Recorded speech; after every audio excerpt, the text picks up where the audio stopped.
Oh my! Can you imagine taking that lot through customs? Oh my word! Okay, anyway, are we live? Are we live? Are we live? And we got audio. Yeah, we got audio. Okay, okay. And we're just 35 minutes early. Hey, that's us. That's the way we roll.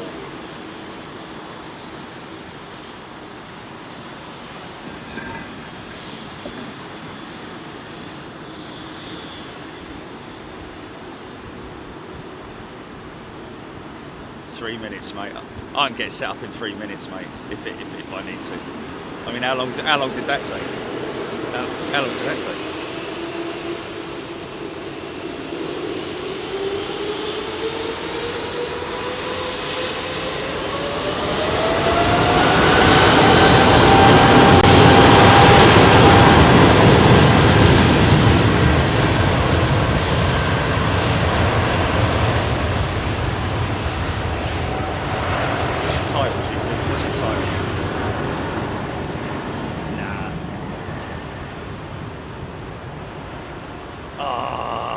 Just touchdown.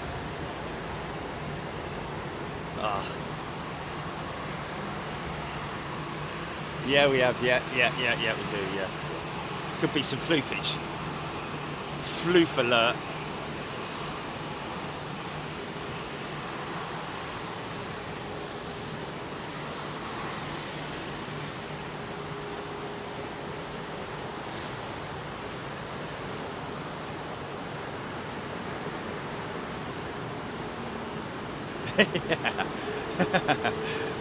Well, mate, when you rock up and there's stuff like this lining up, you've got to go, haven't you? You've got to go. You can't stand there and just watch it on your own.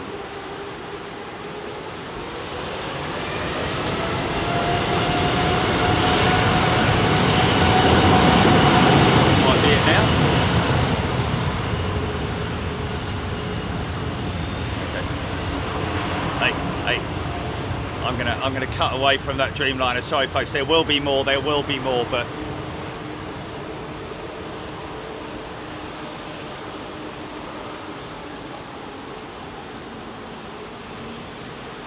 okay. Not on radar. Interesting. Not on radar. Not seeing this 380 on radar.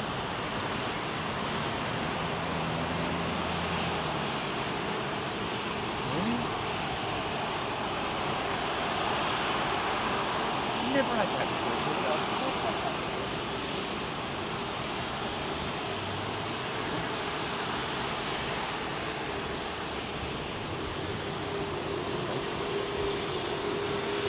Rolls-Royce.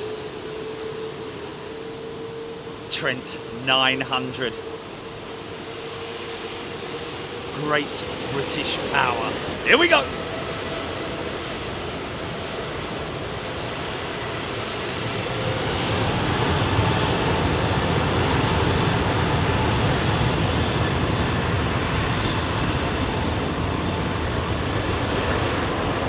Might have a bit of a wait for the next one, mate. Right.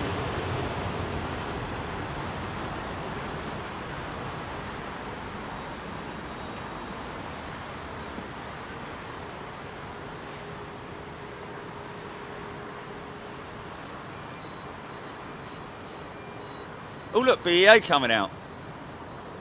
Watch for the BEA emojis. 3, 2, 1. The vortex over the wing from the vortex generators. Look at that. See them swirls over the wing there from the engines, generated by the little splitters. Some would call them, you know, old school splitters, as in they split the airflow, or vortex generators to direct the airflow. Clean up the air around the engine, because the engine is actually a very, very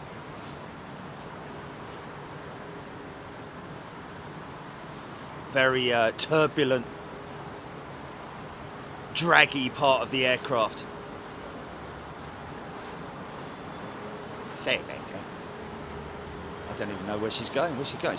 Oh, let's go. Straight. DFW. Okay, here comes that turn now. Floofage.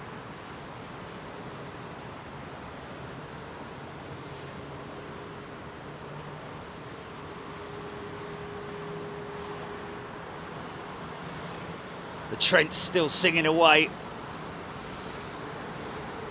He's probably backed off the throttles now, I'd imagine.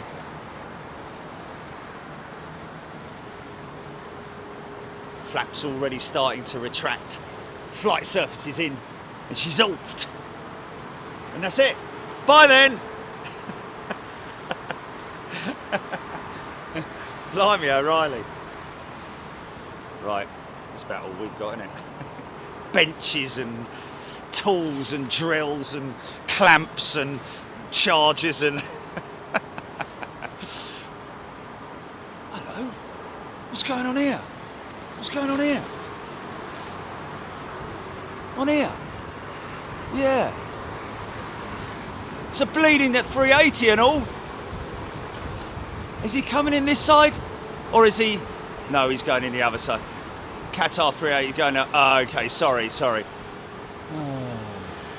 It was just because he was turning up. I reckon he's a little bit off course there.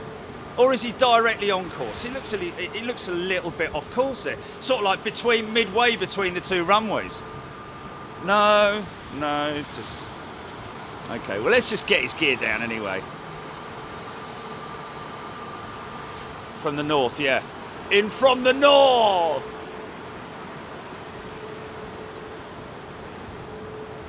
Doesn't that look odd, man?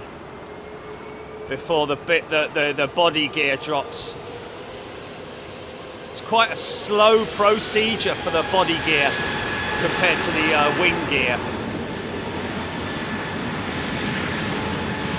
Okay, we'll catch that, folks. We will catch that, but let's just have a little look at our last remaining retro jet of the United Kingdom.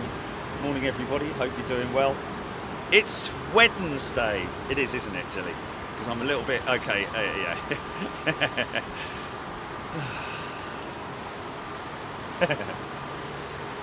Yeah.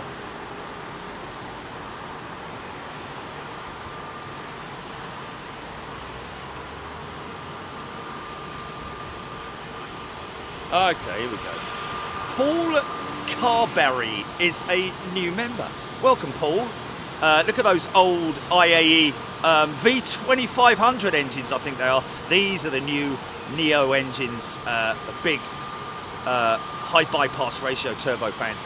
Well, I say high bypass, mainly those V2500 engines are also, well, medium bypass ratio, let's say, just because of the these huge fan blades that they have on these engines,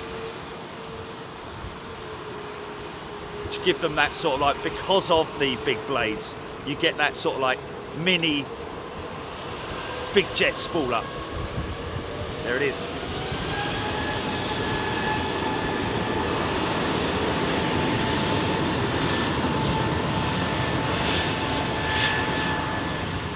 Still get that sort of like back of the seat.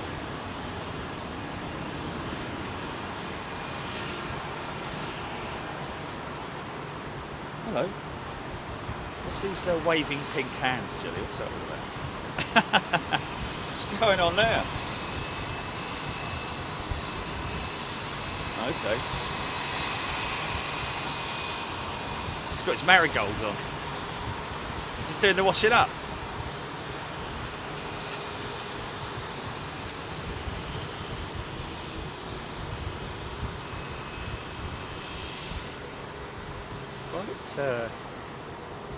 Quite chilly up here on top of the roof. EGPX high bypass and even higher bypass engines. Yeah, these are, yeah, compared to the old, well, zero bypass or low bypass. You know, we're talking about old engines like the Conways, and mind you, I did hear that apparently the Conway was a bypass. Very high bypass, because there's not a lot of... We're talking about the gap between the core of the engine and the outer and the casing itself. when I say the casing, the cowling, where the air bypasses that comes in through the front of the engine. A certain amount of it, certain percentage of it goes through the core of the engine, to obviously be used as the squeeze, bang, blow part of it. See how much louder these V2500s are.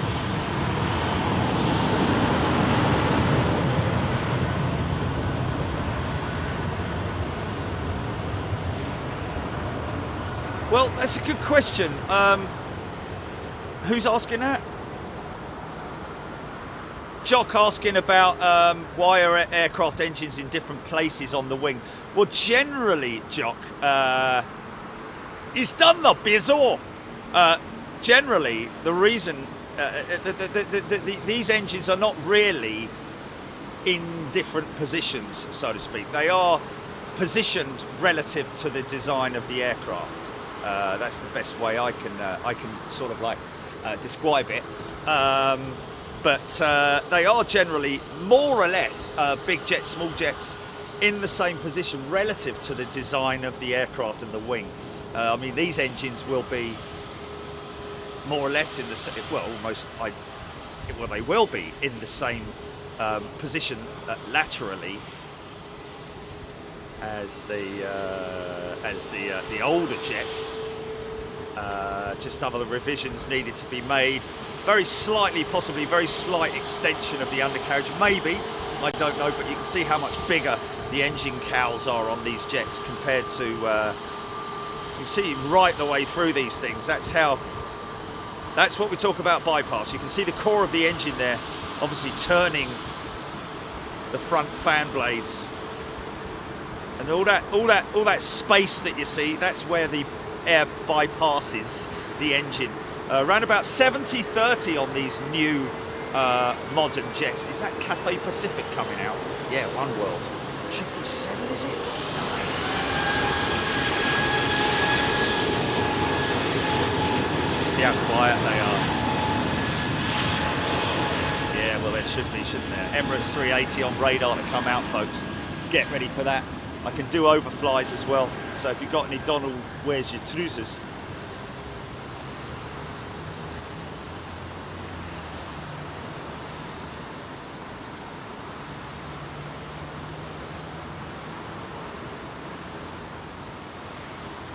Nice.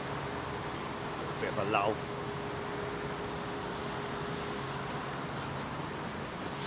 So good morning, folks, and welcome to the original midweek show. We have been doing the midweek show since I can't remember when eventually we started with a schedule which would have been as early as 2016, 2017, maybe 2017 that we started the midweek show.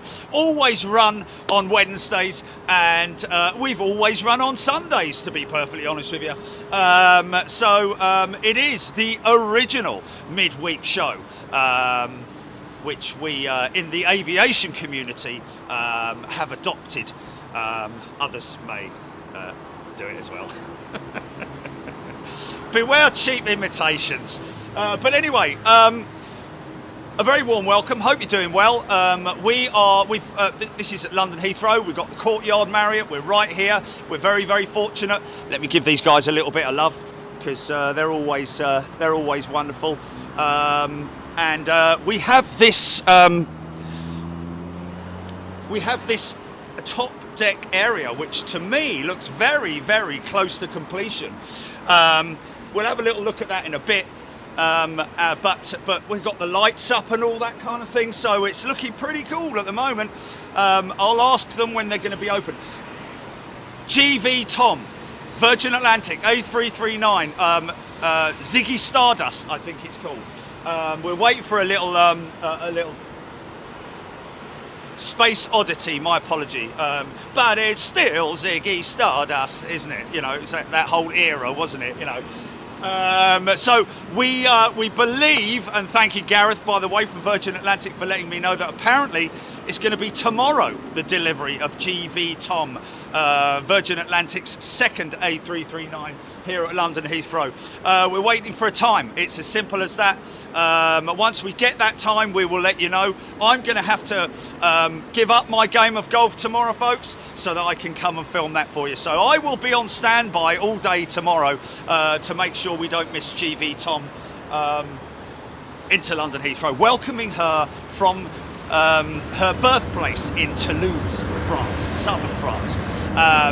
If you're unsure about Toulouse, go back and check in the archives on Big Jet TV on our YouTube channel. Toulouse, T-O-U-L-O-U-S-E,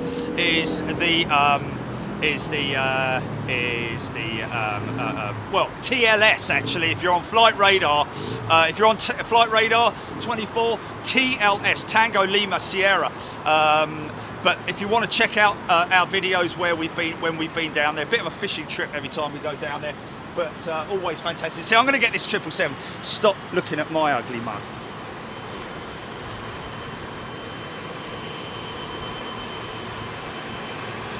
Ain't she a beautiful thing? The flashing blade, welcome back.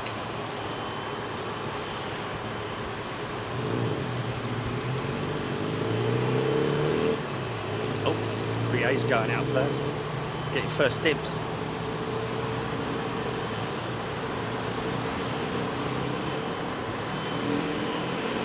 See, I've got this one. I've got this one. Rio de Janeiro.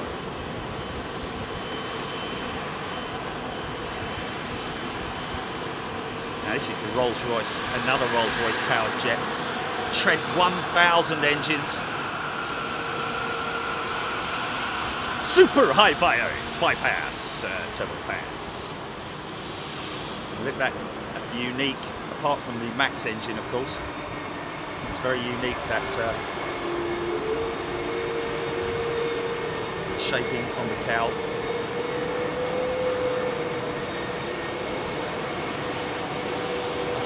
I'll come back to that Dreamliner, folks. Well, I won't. Sorry. It's not often we see Kathleen Sim. We've got another 787, BA 787.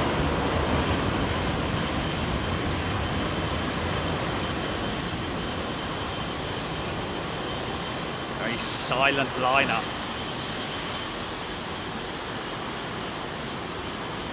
Calm before the storm.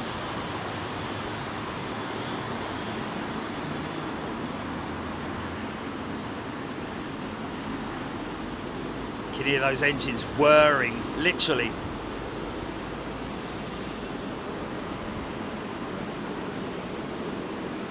It's the culmination of the assembly itself and the fan blades all at one. General Electric GE 115Bs. The bigger engine, 115,000 pounds of thrust on both sides. 230,000 pounds of combined thrust on this aeroplane, folks. You've got it if you want it.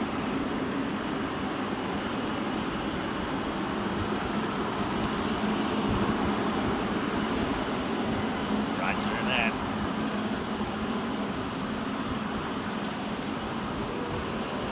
It's 330.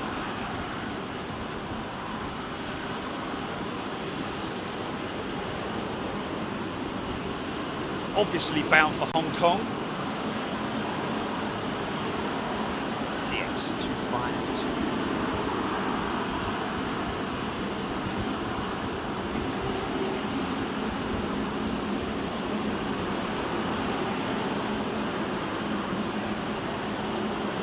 Long way.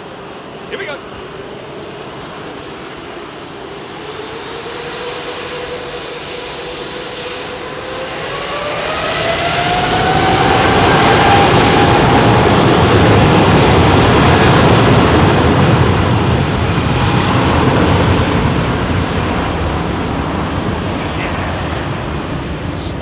Through your bass speaker.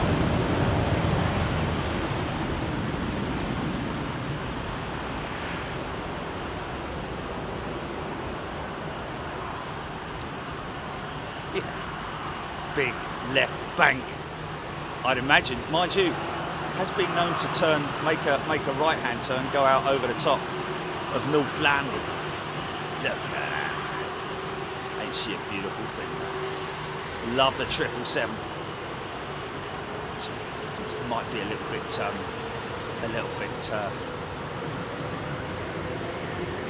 I think he'd rather. 787 just rolling straight out.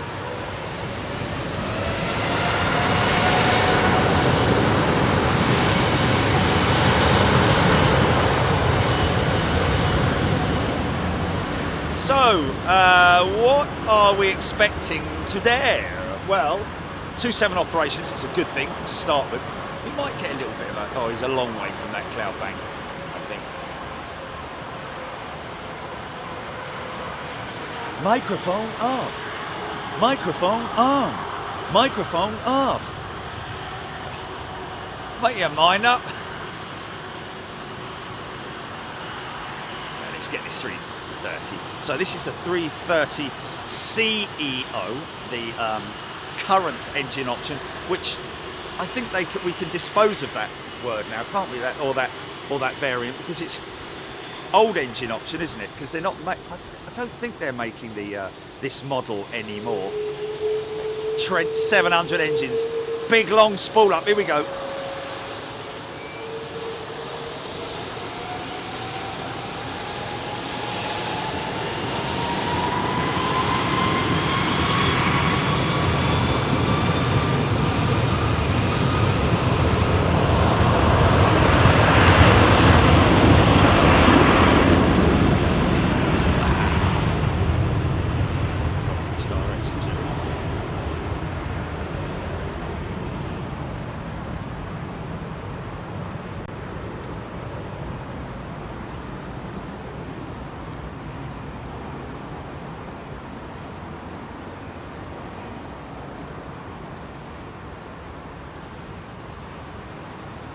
Now, depending on which way this one's going, I'd imagine it's heading west, isn't it?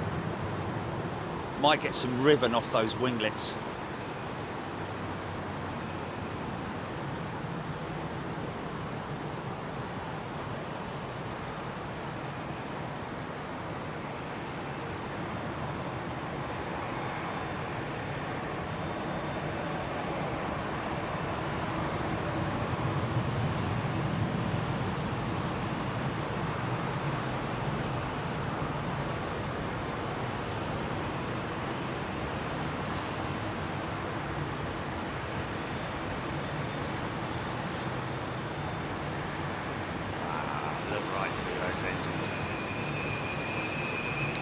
There's a very, very, very, I have to say, folks, almost to the point where I want to pin it.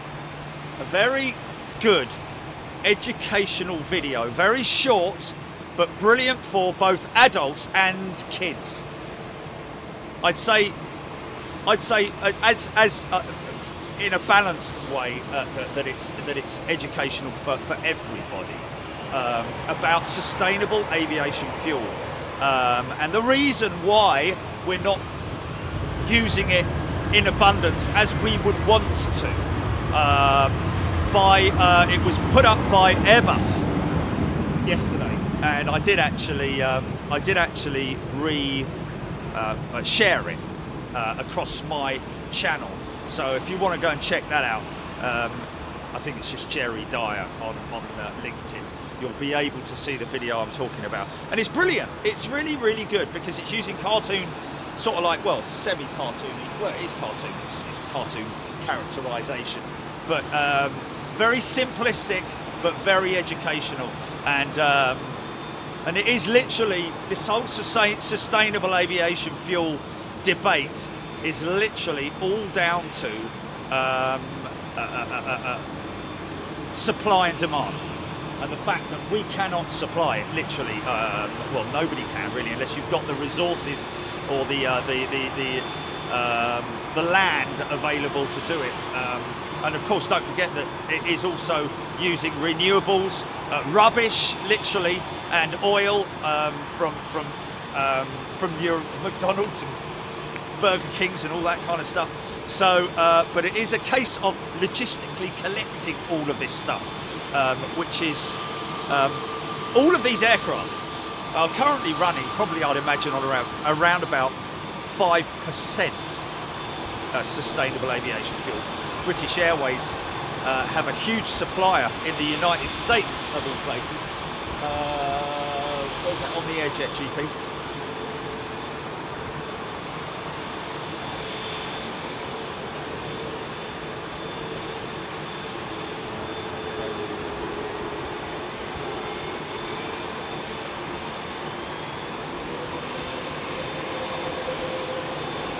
Oh, really? Oh, cool. So we've got our jet that we flew on due out at 1:50 this afternoon.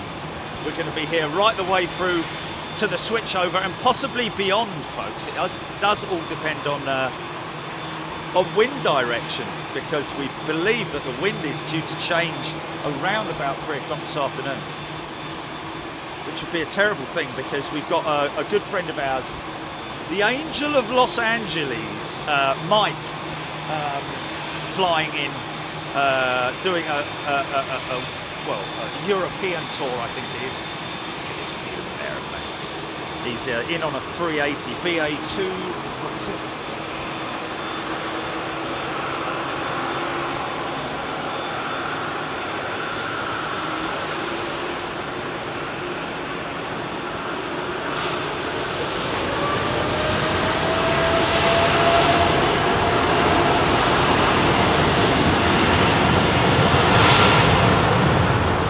Like that new livery.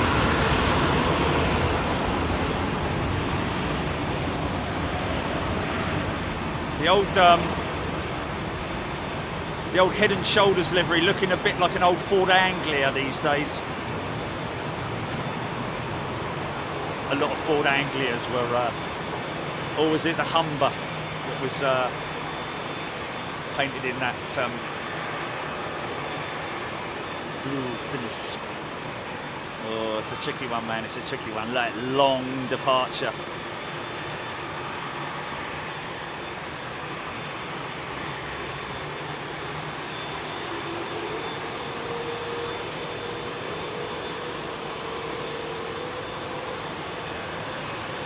Okay. No, tell him not to flash the light. Tell him to keep the light on. Don't flash the top. Okay. Okay. Kevin, don't flash the light, just put the torch on and hold it up against the window, and that way it's much more noticeable. Please, thank you. 24F Foxtrot he's in, yeah? Oh, 24F. Oh, 24, all right. Anyway, what's a row?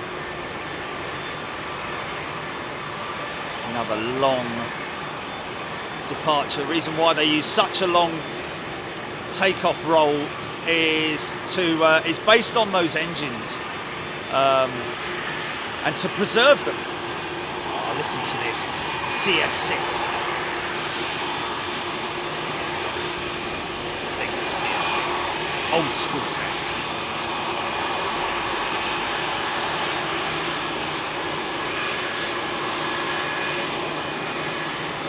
See the big pointy exhaust cone there. That sort of gives it away that it's a CF6 engine. Heavy duty turn. Here we go.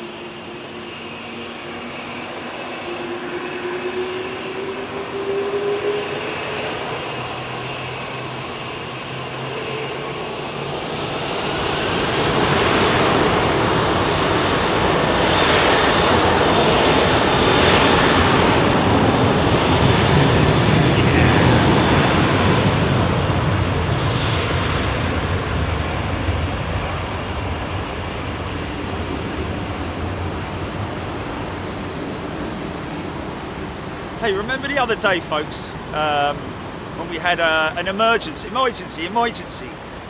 with the when they shut the runway down for that A319 or A320 with BA. I think we were can't remember where we were. I think we might have been. Oh my God. Okay, a few weeks back. I met one of the cabin crew yesterday walking down the high street in Staines, who was on board that very aircraft, and yeah, it was kind of crazy. Something started. What's that start? Ooh, that's too much of a start.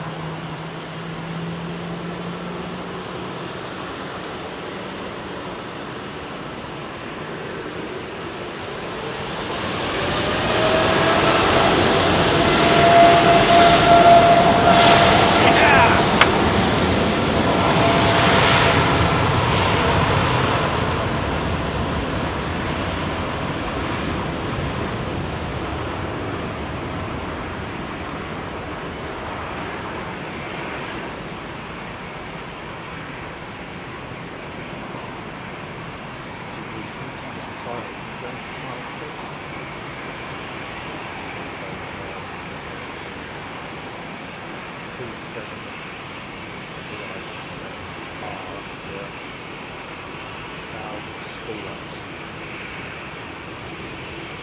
And departures.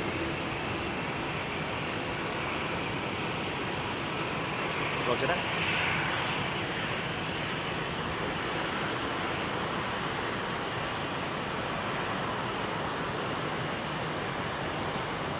Beautiful.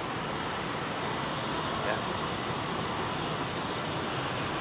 Right, here we go. Make sure that I haven't got any contacts from my pilot community today. So Gabrielle, big shout out to you, my friend. Been watching us since we literally were pointing the camera through the fence. So that's a that kind of goes to show the longevity of what we do. Thanks, Gabriel. Great to see you. G-Force.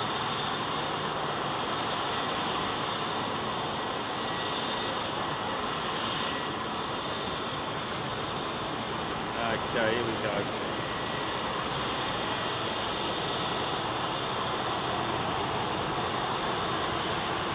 What time? Just tell me when it's on approach.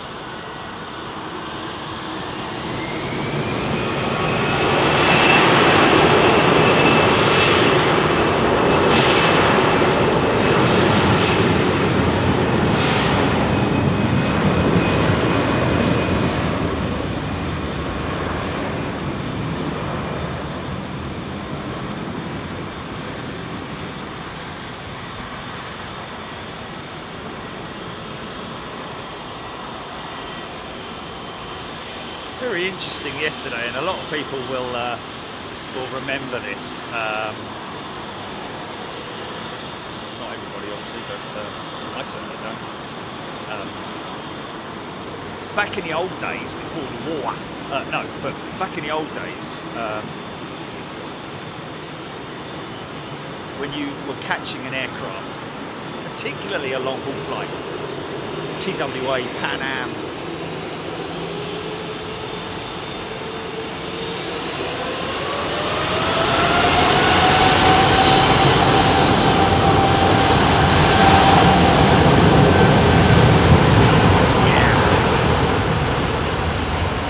Cranking up those G's, man. Oh, 380 coming out with a 350. Oh, look, it's the fleet coming out. It's the British Airways Airbus fleet coming out in formation on the taxiway. Unfortunately, it's a CEO.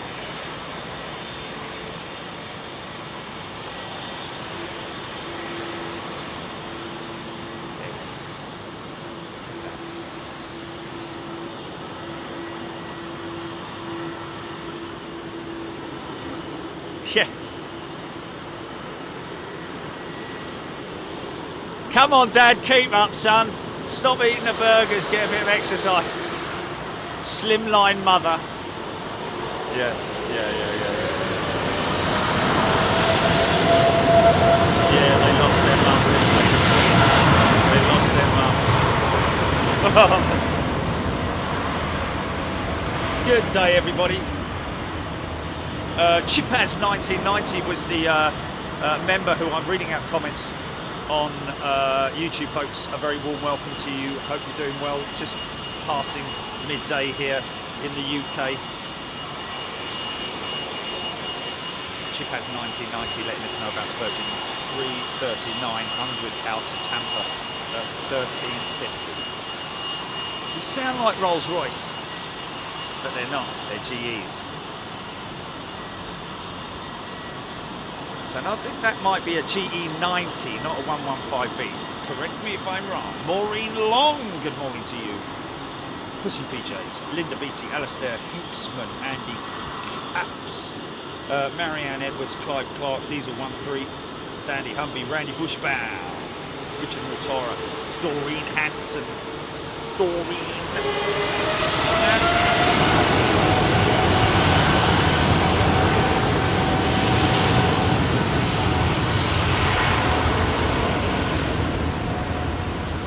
Where's that Emirates 380?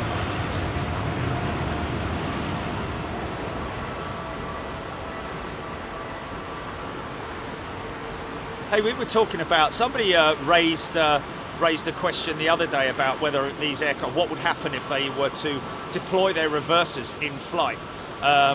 Wouldn't be advisable, and it would do a lot of, well, I don't know about do a lot of damage, but it would not be advisable just in terms of the controllability of the aircraft. However, I believe, is it the C-17 that has that capability for rapid descent?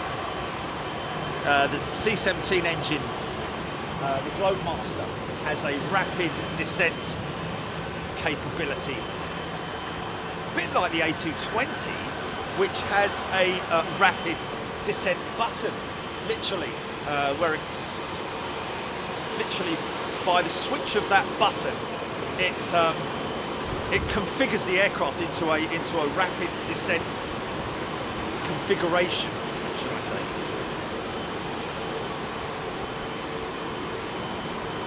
Richard Mortara, thank you. Cathay Pacific 777 heading south to go over the Channel and then across Europe to take the South Asia route down to Hong Kong. Thank you for that. Will W, Michael K, Sam Tweedale, Sue Porter, Philip Jones, good day to you.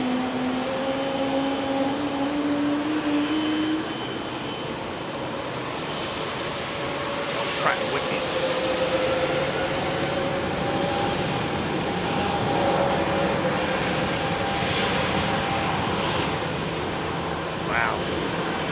See how derated that is, man? That is crazy, man.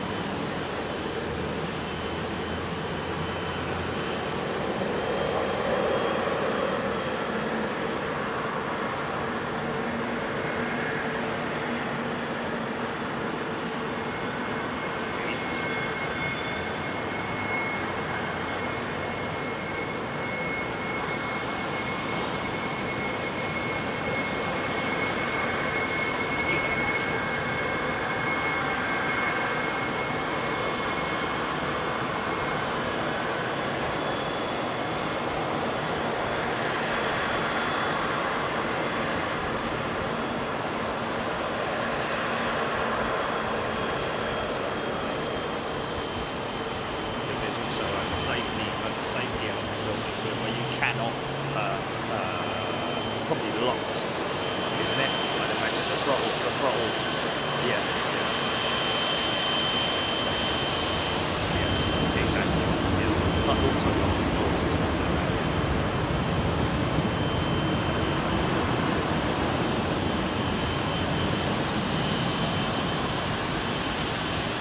Yeah, I think that was when it was dealt with.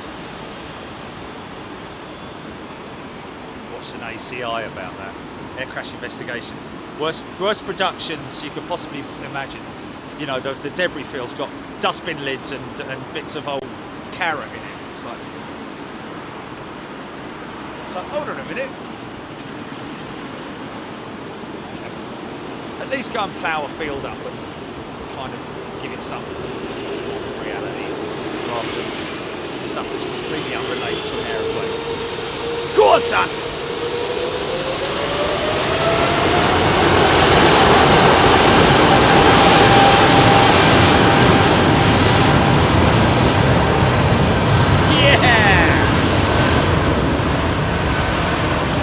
I watched this back the other day, folks, and I was absolutely amazed by the quality of the bass that these speakers, these little microphones deliver. Only Rode mics, and they're actually only lavalier mics, believe it or not. Meant for interviews and things like that. You see them quite a lot now in newscasts where they've got them clipped, little square, black square microphone, which is, we've been through all ranges of microphones, and by far these are the best. A350. Captain Dave yesterday tweeting about his trip down to Cape Town, down to Joburg yesterday. Virgin Atlantic now serving well, I would say now serving Joburg. They were doing a lot of PPE flights.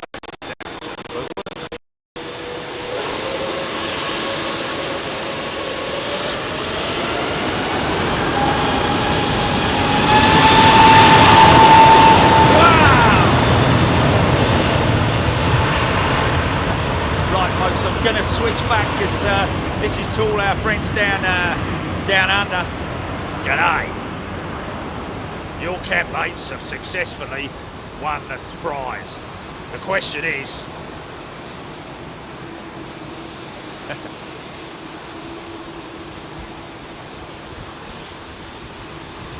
Loco, they are apparently making profits again and bringing back all their A380s. Well, Emirates have just recorded huge profits compared to last year, or the pandemic period, should I say. Incredible. But who's that's bringing back? Oh, Thai, yes. For high capacity routes, I'd imagine, for the 380s. Here we go.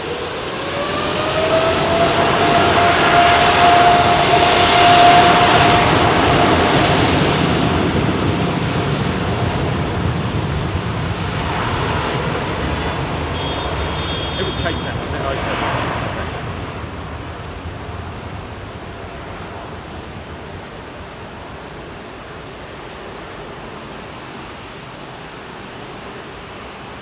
She's heavy, mate.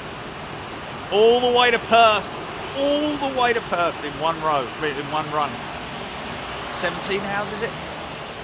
I always forget. 17 hours. Wow.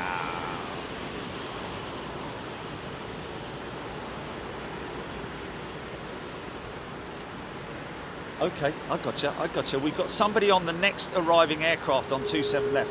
He's going straight out. No messing. Go on it. Ooh.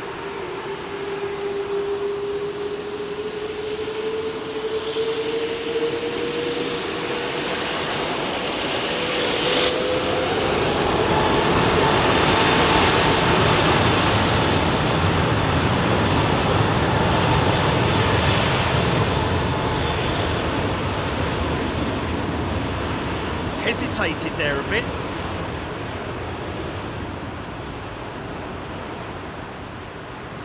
See all the moisture being kicked up by those outer engines. Oh, mate, let's just quickly get Qantas, shall we? Oh, where is she, mate? Where is she?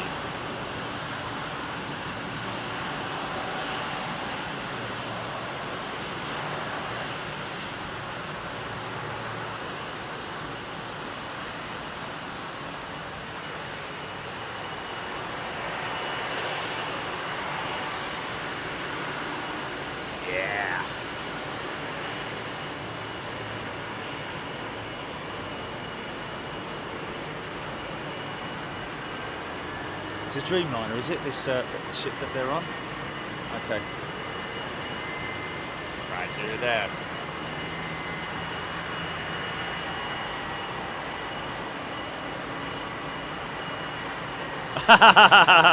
That's brilliant, man, isn't it?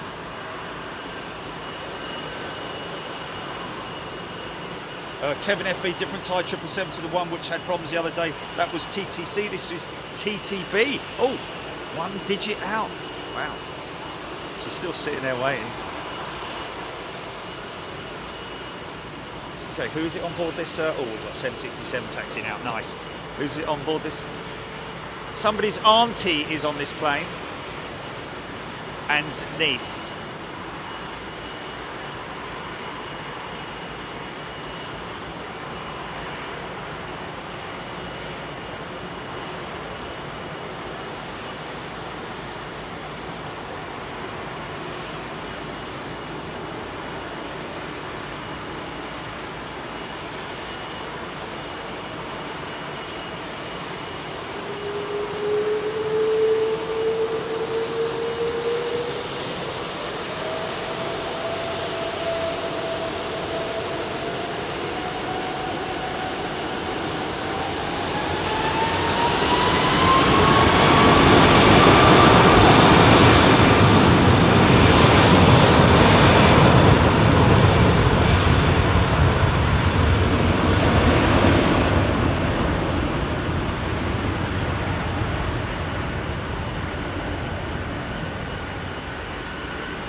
Wow.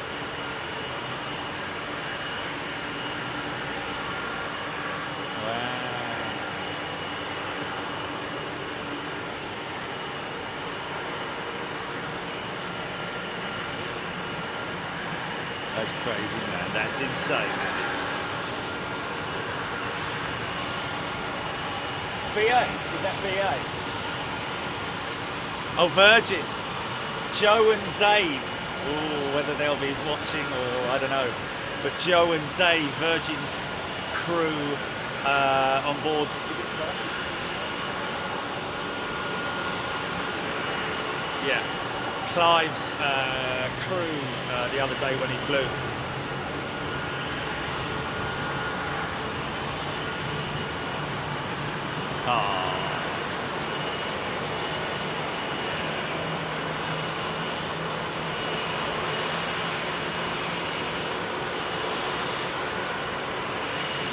Matthew Bentley, go on the quants. Claire Westrom, Alistair Burkett, Kevin FB.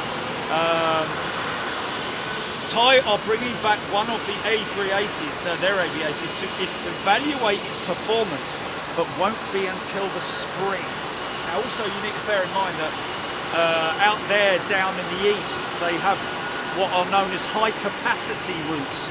So they might, well, I mean, they probably won't read. I don't know if how many of their 380s are configured to carry like 500 people in all economy or whatever configurations they might have, but you know, they need to consider or take all those things into consideration, and whether the demand is high enough for them to bring back one here to the UK. Well, I mean, the way I see it is Thailand is a very popular route from London, so I can't see any reason why they would not bring back their A380 to London. Heathrow.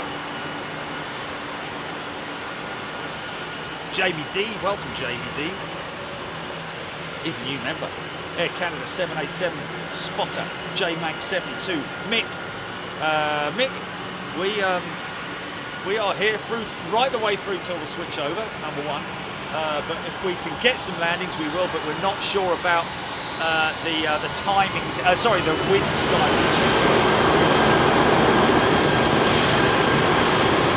Jeremy Bailey, look out for us on BA 1487 from Glasgow. Lands at about 2 o'clock, first time in London for 2 years. Jeremy, keep us posted on the feed, please. Because obviously there's so much going on. You need to let us know when you're literally GP, just copy that.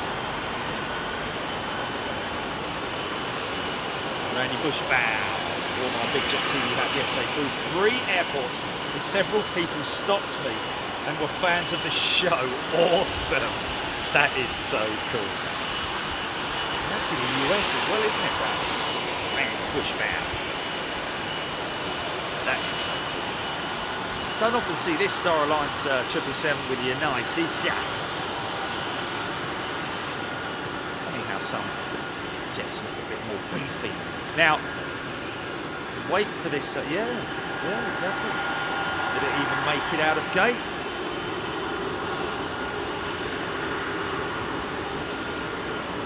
Going to get a big spool up from this, or a big.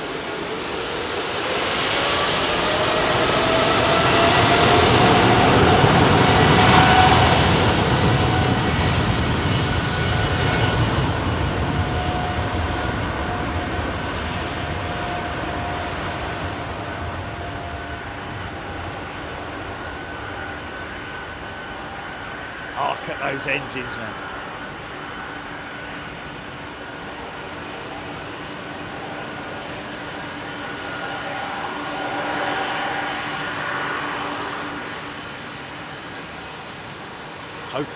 Hoping we might get, it's got a bit of a ramp to get up there.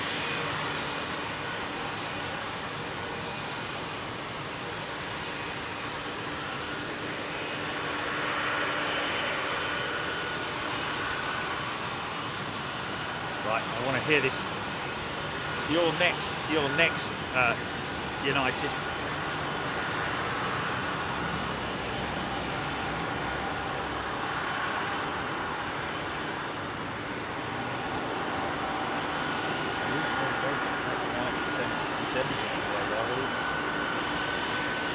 This one to Barcelona is.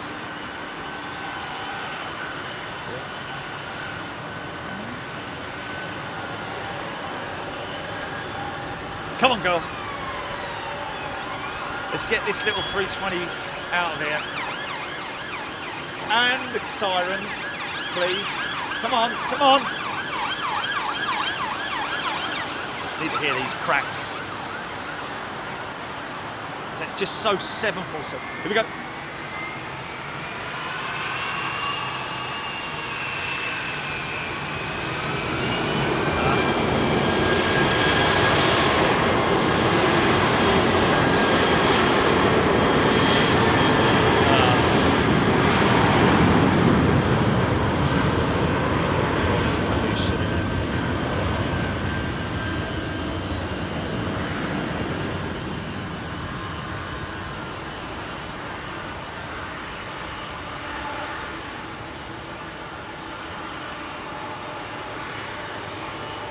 Tony Walsh, Nigel Gale.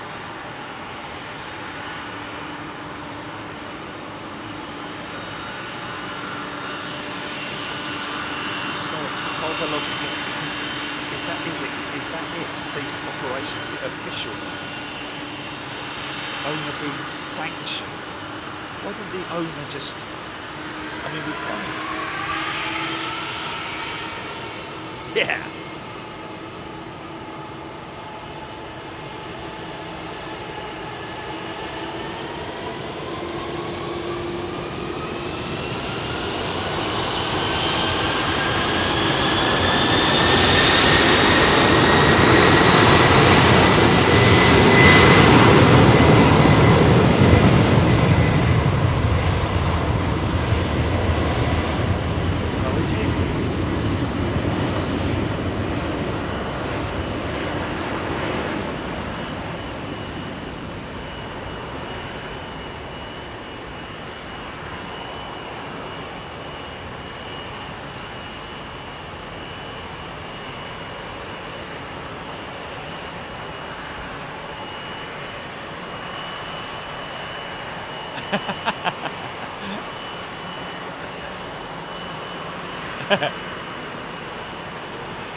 Busy. Sorry about the glare, folks, but hey, what can you do? Right through those engines, that's what you can do. Wayne Walters. Is that a new member, Wayne Walters? Not sure I've heard that name before. Wayne, a very warm welcome to you if you are. Oh, he is, look, he's a new member. Welcome, Wayne. Get involved in the chat, folks, please. Don't feel shy now. come in and chat to me. If you're knowledgeable about aviation, then knock yourself out. Just keep bringing me information. I cannot get enough information, honestly. Just keep bringing in or discussion or questions that you might have. Jamie is also a new member, I believe. Bertrand Deloy. Yeah, copy logic.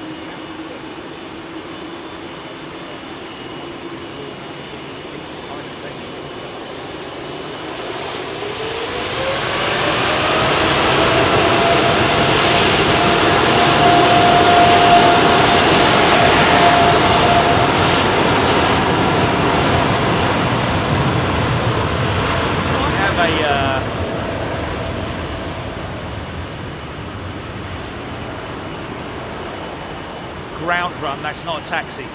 Ground run's not a taxi. So they might tow her up there.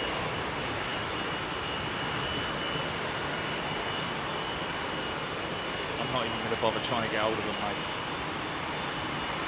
They're the most unreliable people to try and get hold of, to be honest with you.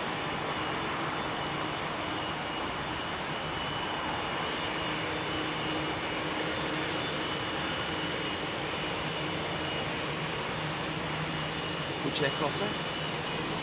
What's that? Oh, yeah.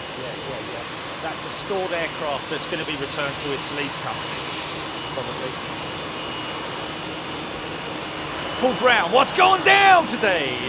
Well, aviation, Paul. It's the best way I could describe it. Sue Cruz, we are, and everybody else who's obviously wondering about our overseas schedule. Obviously, as you are aware, if you're a regular with Big Jet TV, as you are aware, we generally plan our trips as early as we possibly can. However, we have been waiting for a for our friends in Louisville to come back to us regarding the UPS/cargo hub.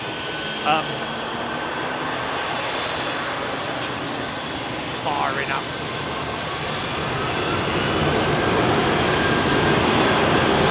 And he has come back to us, and we are waiting for some dates that he is going to propose based on their heaviest movements.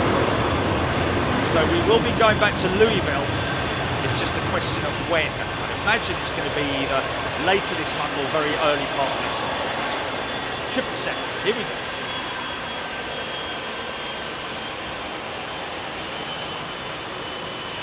This one's headed to Washington, IAD. Full runway.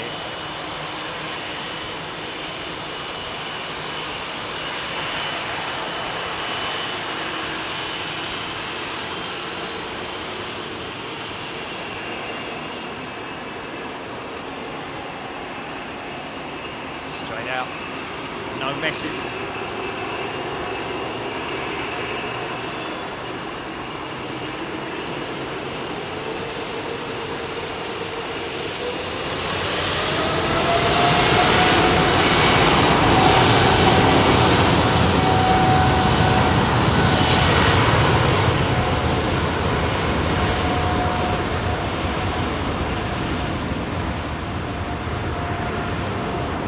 Come back to that. Well, I just want to get this Air Canada.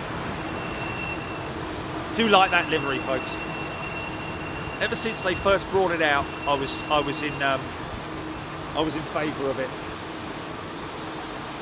Some people preferring the old Head and Shoulders style livery, but I personally think, as far as a modernisation, or I just love that flick in it. It's great. Isn't it? Amy Winehouse all written all over that, isn't it?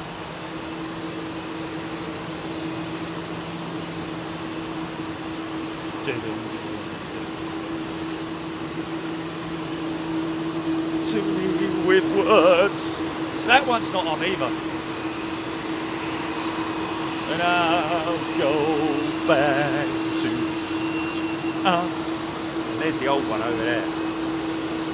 The old style. Looking quite retro, kind of funny sort of. Annie P. Cheryl Kitchen. But was there a wizard? Did we get a wizard? Paul Skilling. Good afternoon to you, Melody R. Helen Clapp. Texas Taco. Fiona Addison. Oh, Texas Taco preferring the head and shoulders livery. Okay. Well, hey. Combination of aeroplanes right there. Look at that. Reading 2 weeks until New York. Cool. Ant C. Jamie D. Paul Wiltshire. What can go wrong watching Big Jet TV and Green Day playing in the background? Wow. Cool. Where is Singapore Signature?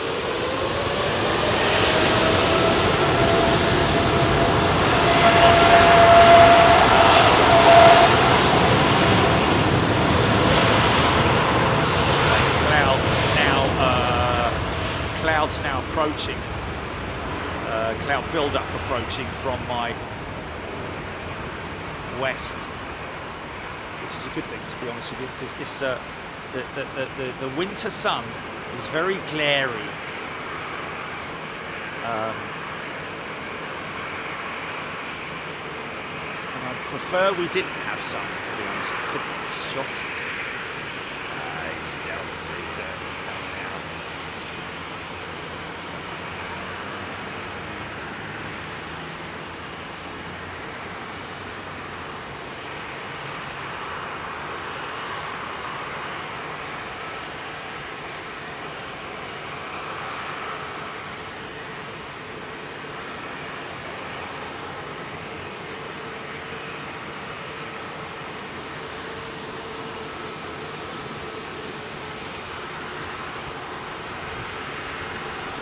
Justin Hanley, is that BA A350 1000? Indeed it is, Justin.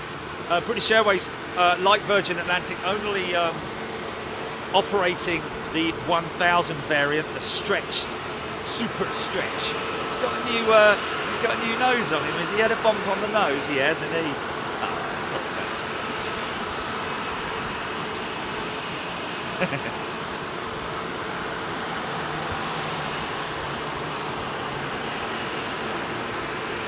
Diane 78. Doreen Hanson. Americans are very hospitable. Most important thing to remember is to make sure they register you've left at departure. They used to staple a card into passport. That system may have changed. Yeah, they do. They did used to do that, Doreen. It's all based on the stamp though now, Doreen, to be honest with you. And not only that, but the three fingers, if you haven't been to America recently or for some time, if it's your first time to America for some time, then you will probably need to do the finger fingerprints and also the eyes as well. Don't look around the eyes, look into the eyes. They generally do that every single time you go through with the eyes, but for first time visitors or somebody who hasn't been there for some time, they have to take your fingerprints, which is a good thing, man. Simple as that, isn't it? It's easy. Mark Atkins. Mark asking, is there a speed limit on the taxiways? Well, there is, most definitely. I think is it 20 knots or something like that? There, Lingus friend going out there. See that patch there? That's actually a panel, a replacement panel, which is where the slide is deployed out of. I like a 737. I like the old ones. Kind of old school now. The sun's going to be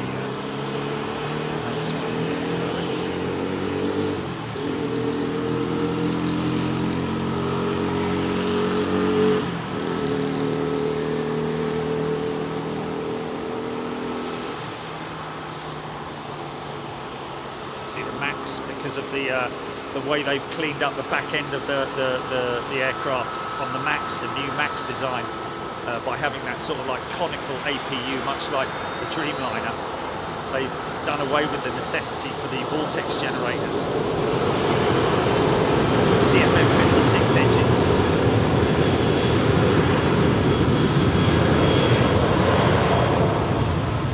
Gurgling away. Sorry about that.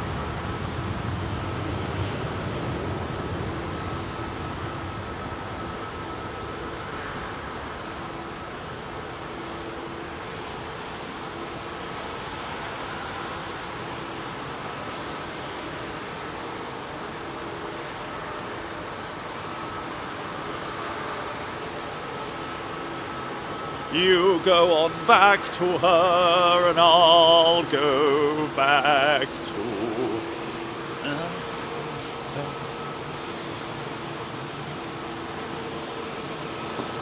American immigration, yes indeed.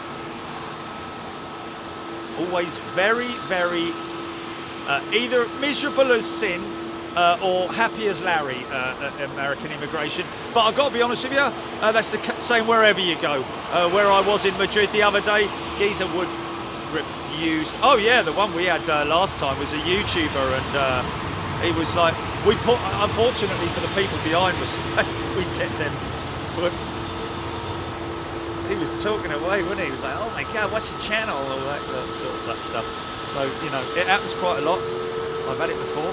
It was when I went to Seattle one time, and the guy was like, oh, I used to fly in the Navy, and it was like back then the conversation just started. Doreen Hanson, my last visit US in 2018, good extra advice you added for Jamie too. If he follows it at border control, he should be, oh yeah, you will be absolutely fine. You've got nothing to worry about in America. Just so long as you're flying on an ESTA, or you've got, or you've pre-arranged it. You need to pre-arrange it to get an ESTA going. Fire it up!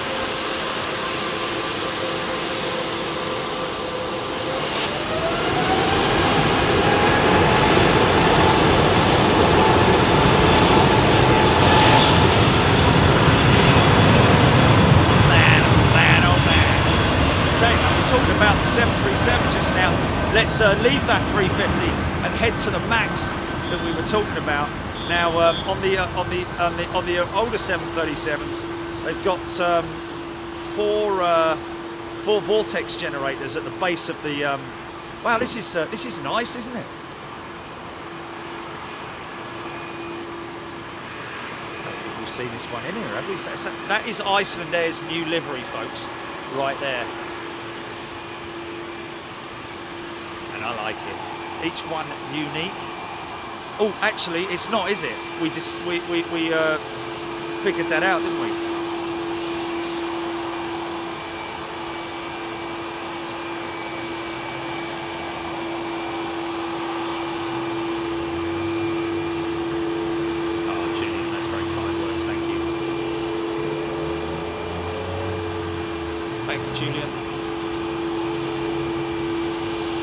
Peter May, if you're flying with Virgin Atlantic, all the documentation that you will need to fill in will be there. The attestation form and all that kind of stuff. So that's the back end of the MAX that you can see there, folks. Different design makeup than the older variants. Much more like the Dreamliner now. Who's making all that noise? She is.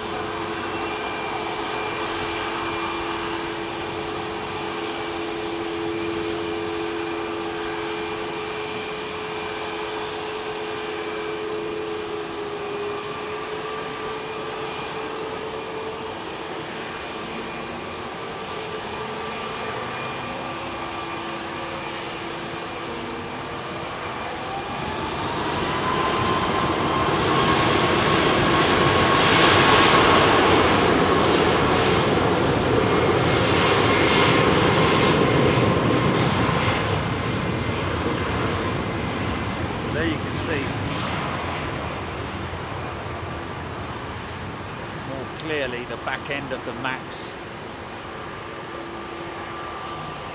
I don't think they like calling it the MAX though, do they, Boeing? I think they're trying still to steer away from that, they call it the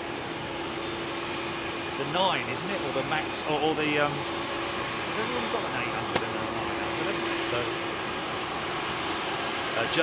Jim K, yes indeed, same end cone, APU cone as the 787. Another distinguishing visual identification for the Max. So this is the CEO, the older variant. We've got I believe, a Virgin Atlantic 330, which has been stored at Manchester for some time, on its way at some point here to London Heathrow. So this will be then going for a visual inspection and well, a full-on inspection, pre-return inspection back to the lease company, I would imagine, for this aircraft. Still waiting for that Emirates 380. I think they may have had a problem with it.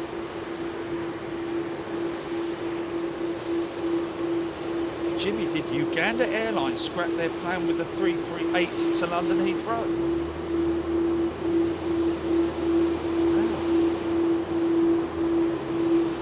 No idea, Jimmy. Kathy Williams, EK29. Juliet 1302.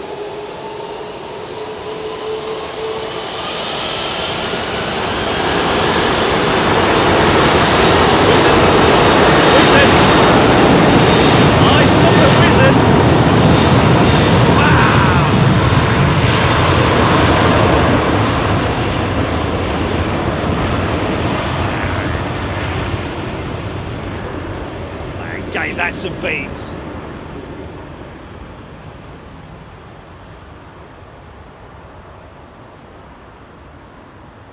Okay, we have somebody else flying out, currently in T5, waiting to fly out to Vanderbilt, Copenhagen. Did I miss that over the top? Yeah, it's good, it's already gone.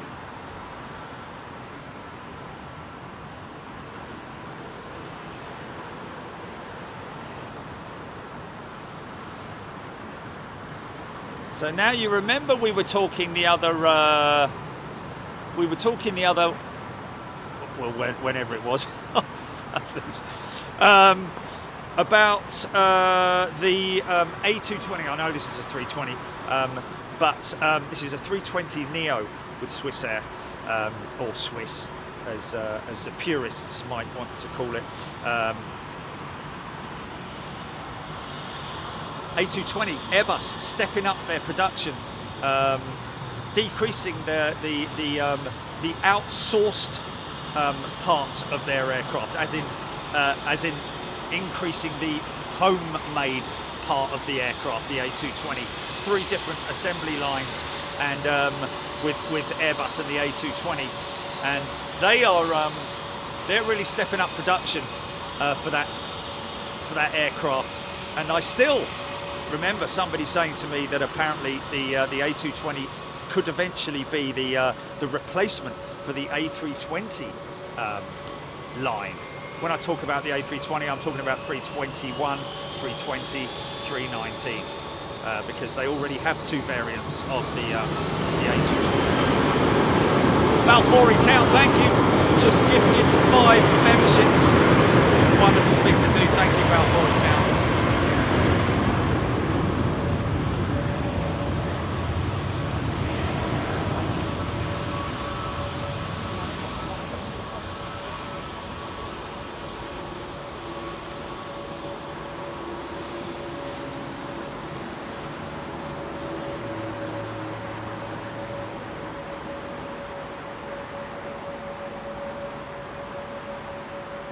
Karina Roebuck, MH retired one of their A380s, also planning to retire all 5 of them.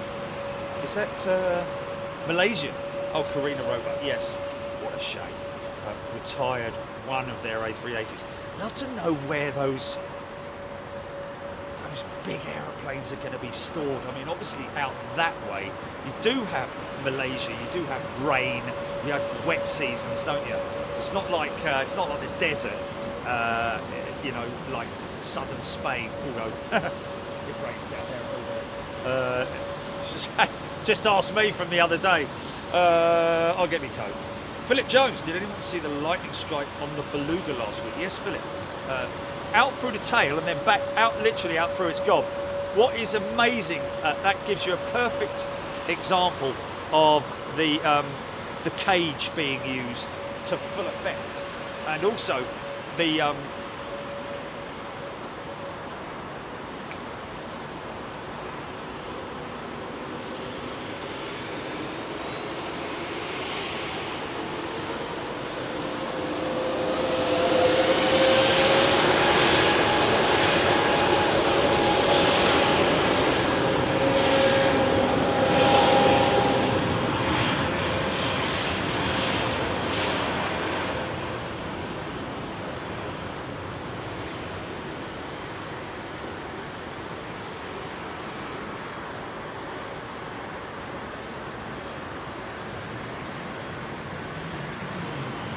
the static wicks being used to full deployment on that Beluga, where it's obviously caught the high back static wick, run through the Faraday cage and then out through the front. Incredible. And of course, let's remember, folks, in fact, sorry, that's gone through the front and out the back, hasn't it? Because lightning travels upwards, doesn't it? So that's gone through the front and out through the back and just deployed. Can't really see them almost. They're so minuscule. But you will see these little aerials that stick out from the back of wings. Go on!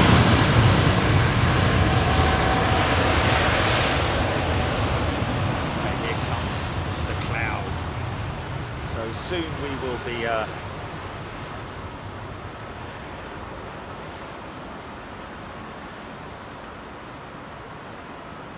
yeah, exactly. Yeah, taking pets on aircraft is always subject to where you are in the world. When I go to America, I see people with little dogs in little bags, and it's great to see. You know, I love it. I love it. If you're taking a dog from the UK to the US, you will need to go through a significant process of paperwork, inoculations, etc., etc. When I came back from America, I had to leave my cat there for 6 months, whilst she obviously had her rabies vaccinations, but I had to wait for 6 months. So my mate in San Diego looked after her, and then he put her on a plane back from LAX, and I went and picked her up.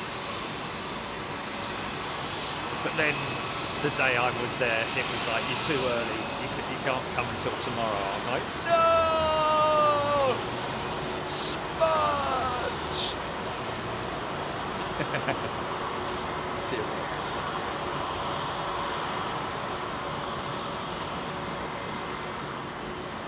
Robert Fleming. Oh, Lady Stardust Virgin planes now flying to London Gatwick. Not coming into London Heathrow. So they will return her. They will work on her at, or will they store her maybe at London Gatwick? I'm taking it that at this moment in time, there is no Virgin facility at London Gatwick, but there is possibly cheaper parking and more availability for space, I'd imagine. Virgin Atlantic A350 now taxiing out. Aussie Beach Girl, g'day!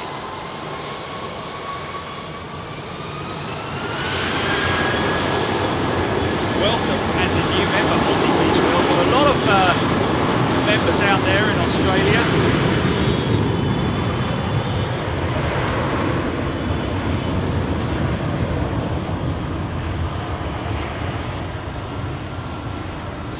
Say that again.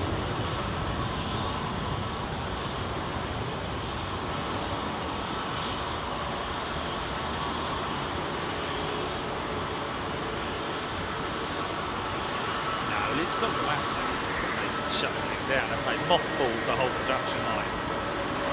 But where did he get that information from? I mean, I thought that Emirates. What kind of money they're turning over. Looking for BA940, folks, apparently. Kevin Major is on board that aircraft. Let's see if we can get a little flash from the Virgin crew here. G'day!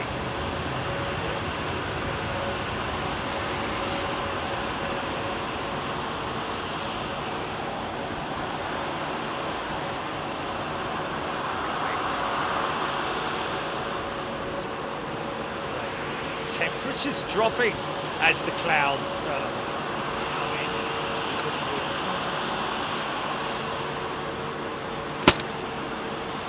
On the little dishy.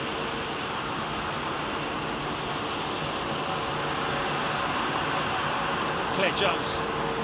I took my captain me to Indiana via O'Hare, brought two back with me to the UK from New York. When I moved back here, lots of hoops to go through, but straightforward and very much working. Oh.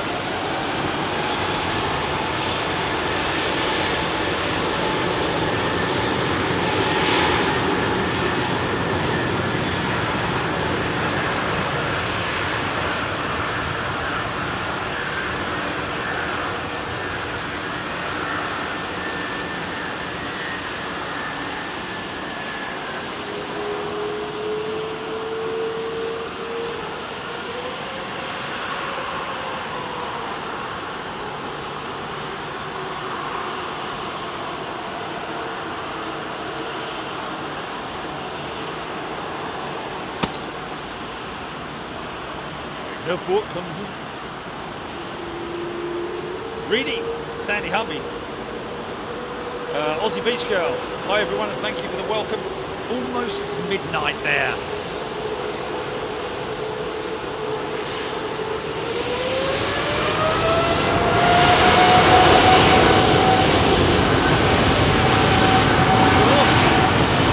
Isn't it great to know these people all the way down in Australia watching?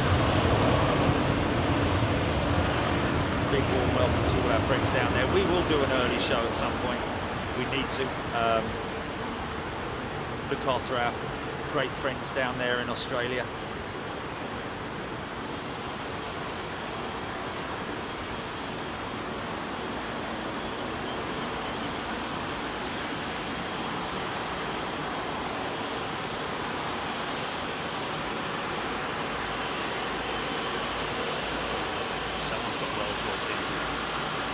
They roll this on, it's American.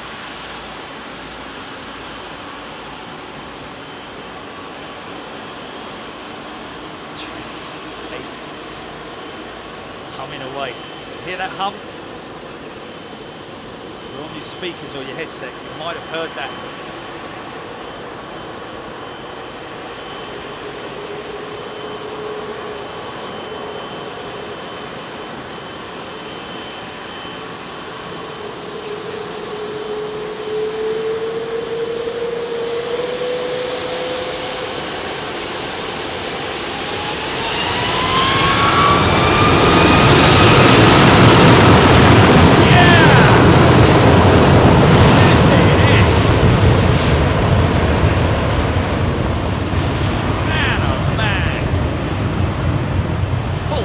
Departure, man.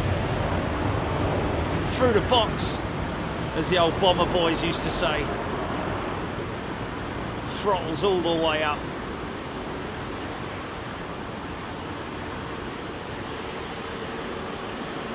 Or thrust levers, I think they're called on the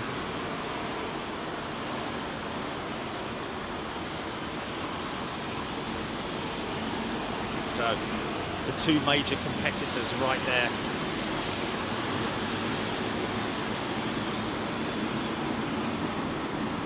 Airbus's A350, Boeing's 777.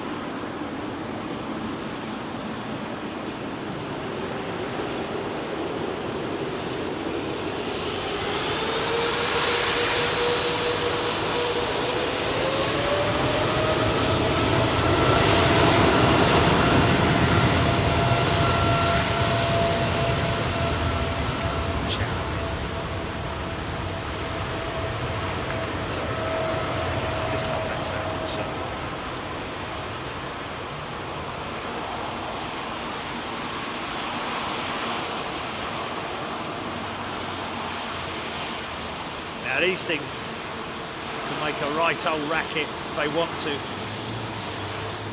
When they fire up these big XWB engines.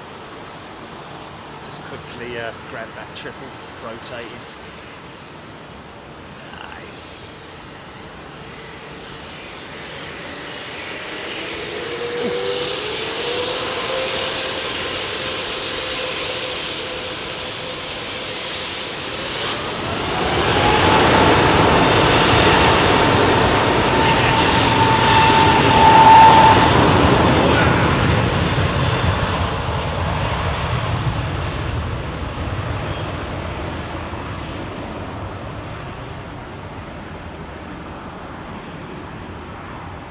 High-pitched whine that you hear there, folks. It's the tip of the fan blades passing through the speed of sound. Can you believe it? Ingesting well in excess of a ton of air a second.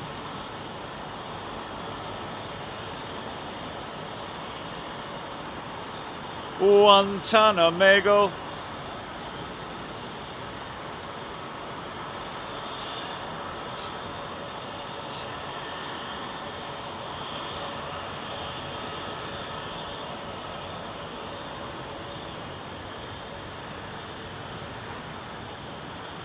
Start losing them soon, man.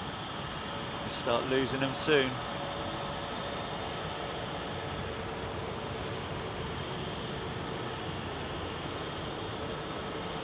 Really? That quickly?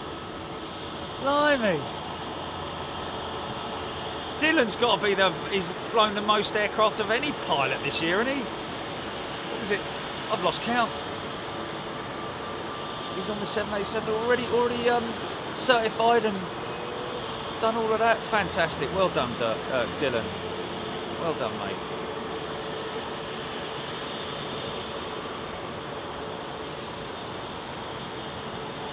What's your flight number? Let's track it. Or at least, what time is it, Dylan? What time's your flight today, my friend? And we'll.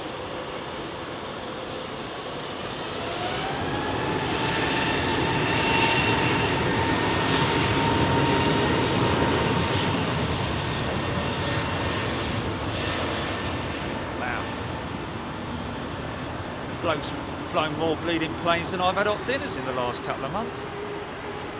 Oh, listen to that. Nice. Nice little power up. Yeah. See what I mean? Middle East Airlines, new livery. Well, I say new livery, revised livery from, talking about 2020 now. Maybe even earlier than that, 2019. Neo emblem on his engine cowls there. I think they're Pratt. Are they Leaps or Pratt & Whitneys? By that green sleeve in the sorry.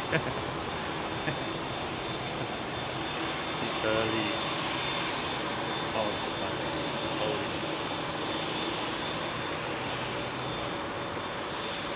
I think they're, are they Pratt & Whitneys? Let me know, folks. Phil Thompson.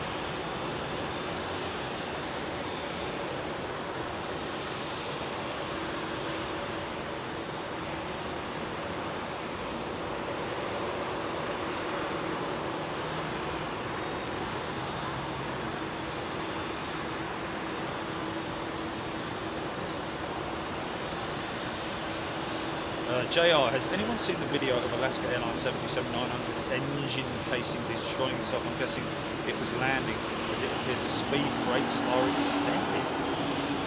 I mean, no, I haven't seen that. How recent was that?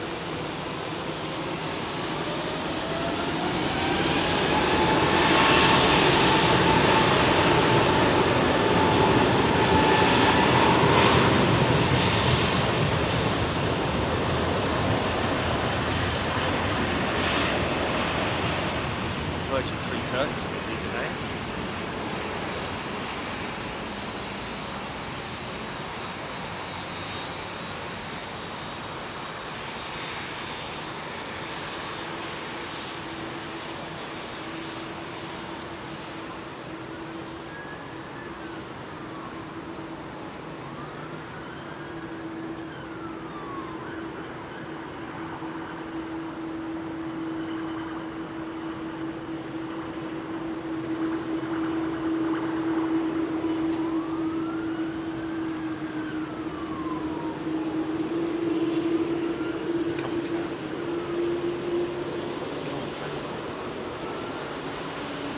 keeping an eye on that Windsock GP direct southerly at the moment.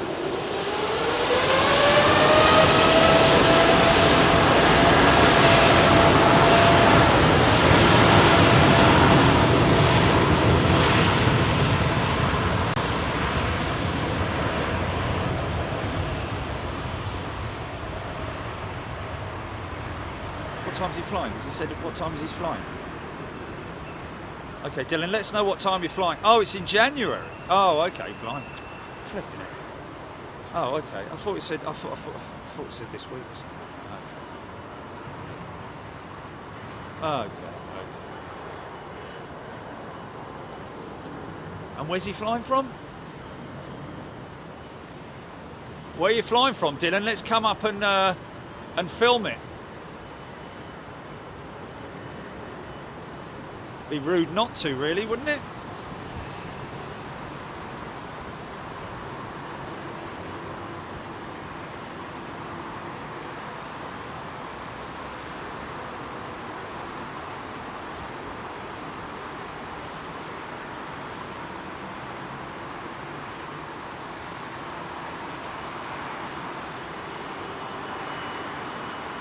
Deborah Sherwood back to work here. We'll catch up later. Thank you, Deborah. Thank you for popping in and saying hello. Phil Thompson, what's the deal? What's the score with the winglets on the Dreamliner, Jerry? Virgin has them united. None. All Dreamliners, Phil. Okay, all Dreamliners, folks. Phil, do have the winglet. It's called a.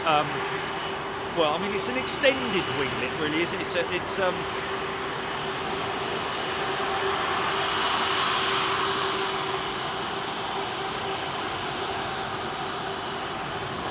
I think Boeing have designated it the raked wingtip.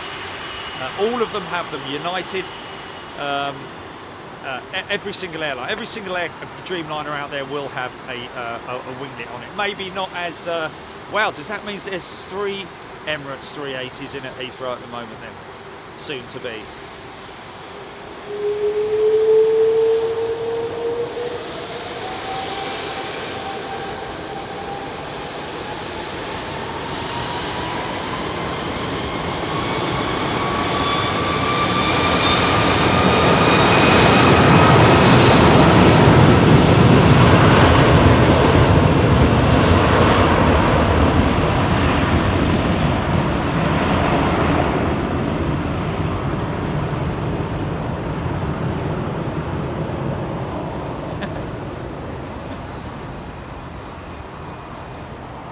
Is this him coming out from the other side, Jilly, the BA flight? Okay, and which side is he on? He's on the right-hand side, is he? Okay. Yeah. Okay, folks, we got our first flash of the day. 25 windows back. Okay, row 25. Right, so sort of like just behind the wing or thereabouts, I'd imagine. 25.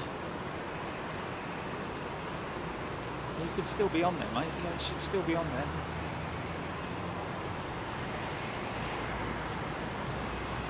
Okay, so that's a 321 taking an intersecting departure. Someone emailed us once saying, Jerry, you need to get it right. It's not intercept, it's intersect. And I was like, I never said intersect. I've never once said intercept. Yeah. Funny that.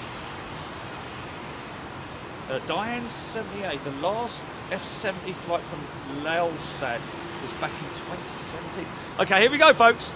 Look out for the, I tell them to, the lights. Look towards the light. Okay, here we go, here we go. Should be firmly held up against the panel here. Come along, Sam.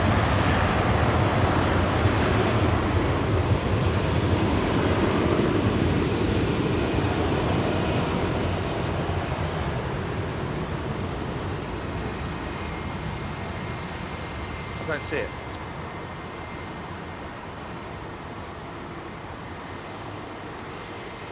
Is that in there? Is that in there? Hold on a minute. No, no, no, no. Oh, there he is, there he is, there he is. Yes, yes, yes, yes. That's brilliant, man. That's brilliant. Love it. Have a great flight, friend. Norman Kloss. Incoming storm is over Guernsey and Jersey at the moment. Incoming storm. Okay. I didn't realise we had an incoming. Oh, I can feel the wind now. Definitely changing direction, Gillian, mate. Karina Roebuck, Nick Gray, Lisbon spotter. Third window from the back, and there he is.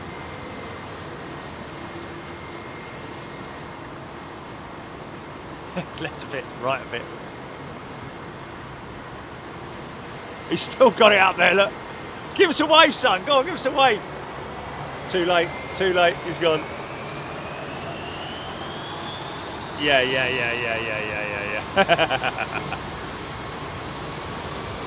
Have a good time. Good luck, whatever it is you're going there for. Wow. Giving that somebody. Where's he going? Where's he going to? Is it in a ruck? Oh no, okay. Well, actually, Gibraltar is in a ruck, isn't it? Yeah. Yes. Cops on the rock.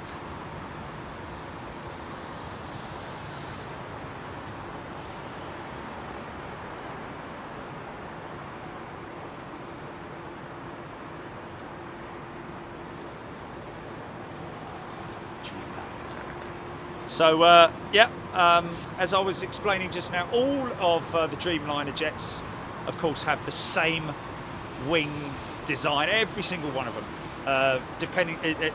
It's not dependent on what variant it is, 800, 900, and or 8, 9, or 10 variants. They've got the short, stubby 800, or the 8, longer 9, which is the most commonly used one, and the long-range 10. Which is a, supposedly, I'd imagine, a direct competitor, as far as modern jets go, with the Airbus A350.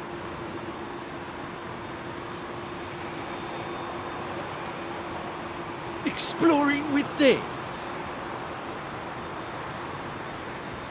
Oh, cappuccino in hand, that's not fair, is it? I got...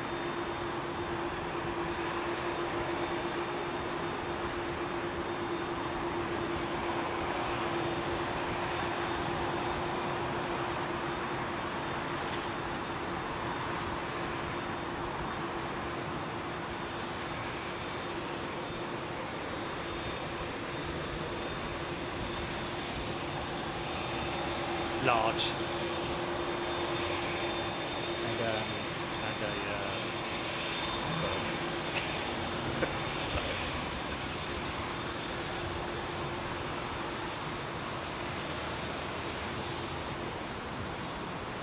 so like I said earlier, folks, if in case you missed it, we are I have the word officially, and thank you Gareth once again, that apparently the Virgin A339, the Neo, is set for delivery tomorrow into London Heathrow. I'm not putting someone on Manchester or Gatwick or something. Oh, look at that. That's nice.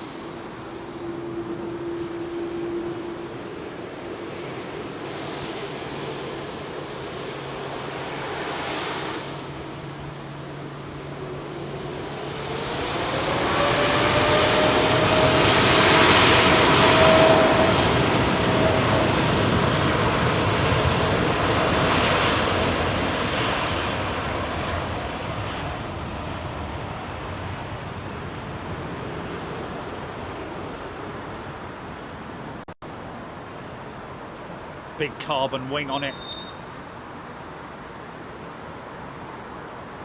Testing the flashers not active on the... oh, yes, they are, yeah, sorry.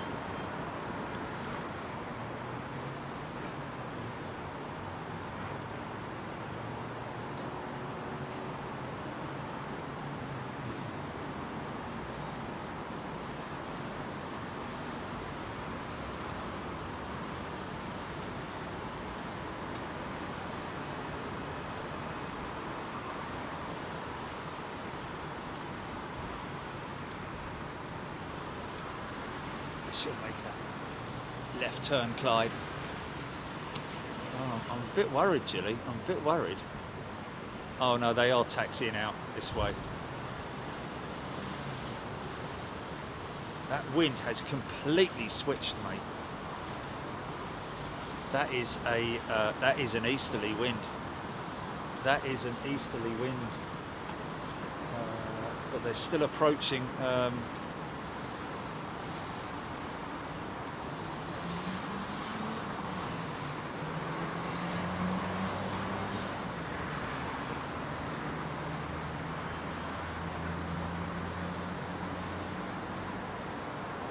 Crazy, isn't it?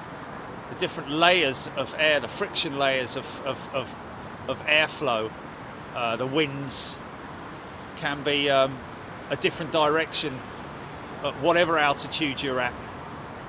That's why sometimes when you're on the ground, you feel the wind swirling in one direction, and look up at the trees and it's blowing in the other. A lot of time that's down to you know, wind in the substructures creating swirling wind conditions. Other times it is literally down to it's an altitude thing.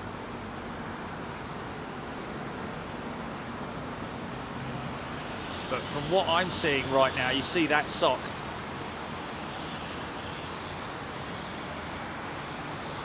Black hole of logic.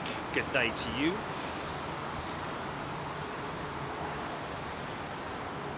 Heathrow flight radar 24 recently posted that only 14% of flights at around my time are wide bodies. There are more 737s flying at any time at a time than all wide bodies combined. Interesting. Okay, sorry.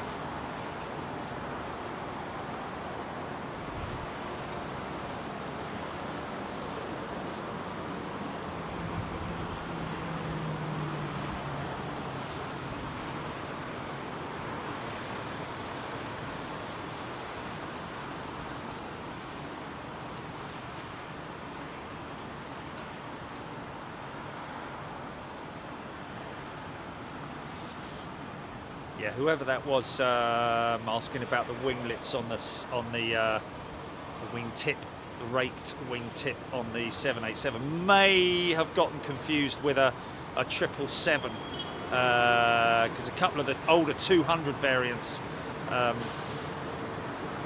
some of them don't have wing tips on them. I call it the cut tip.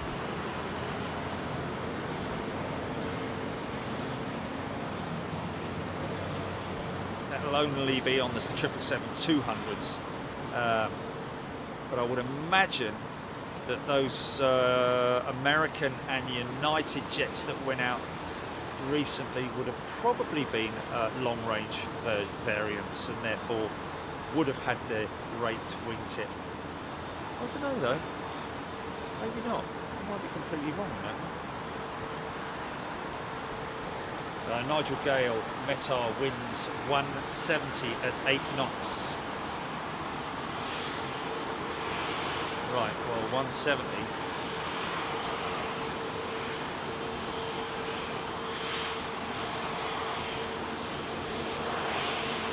So that is 170 is definitely favouring 09 operations.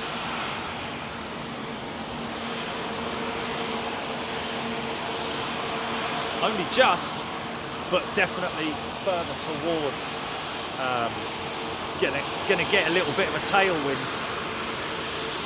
these departures now.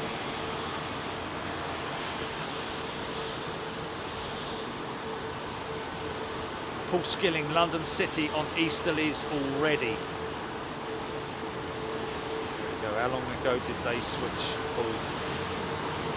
Feel that cold breeze now, that easterly wind.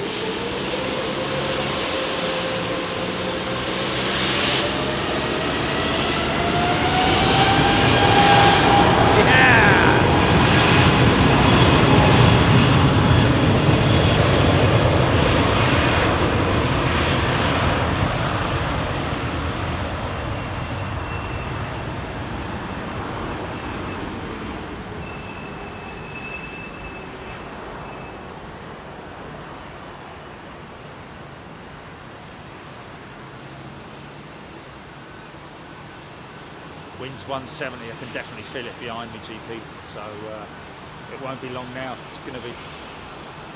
Is he? Oh, let's hope they put her out here before the switch.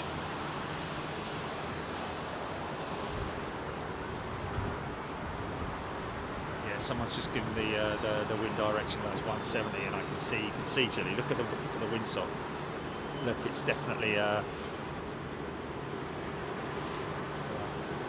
Well, we'll just keep going as long as we can. Matthew Cunningham is a new member. Welcome, Matthew. Great to see you here. Thank you to you and everybody who supports the channel. And welcome all our new members and also those who've been gifted membership as well. Great to see you here. You will enjoy your time with Big Jet TV. I'll be very surprised if you leave and go and never watch it again, because it is entertainment, but it's educational at the same time, and we have so many different genre of folks who watch Big Jet TV, and it is great. Great to see you all here. Bobby Fitzsimmons, this day 1970, the Lockheed L1011 TriStar took to the sky on its maiden flight. Wow, on this day, 1970.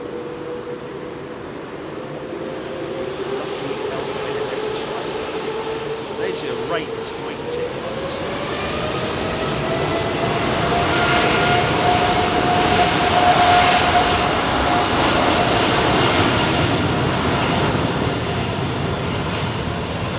It is actually quite amazing when you look at the design of the raked wingtip.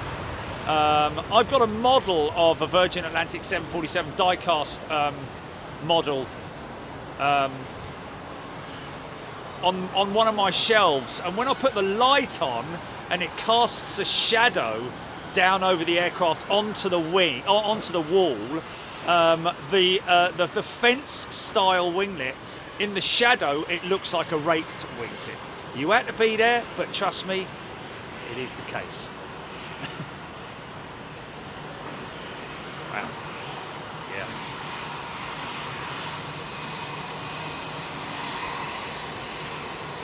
Come on, Nats. Whichever crew's up in the tower, can we stay on 27s for maybe another hour and 45? Highly unlikely, I would have thought. It's definitely, I can physically feel the breeze.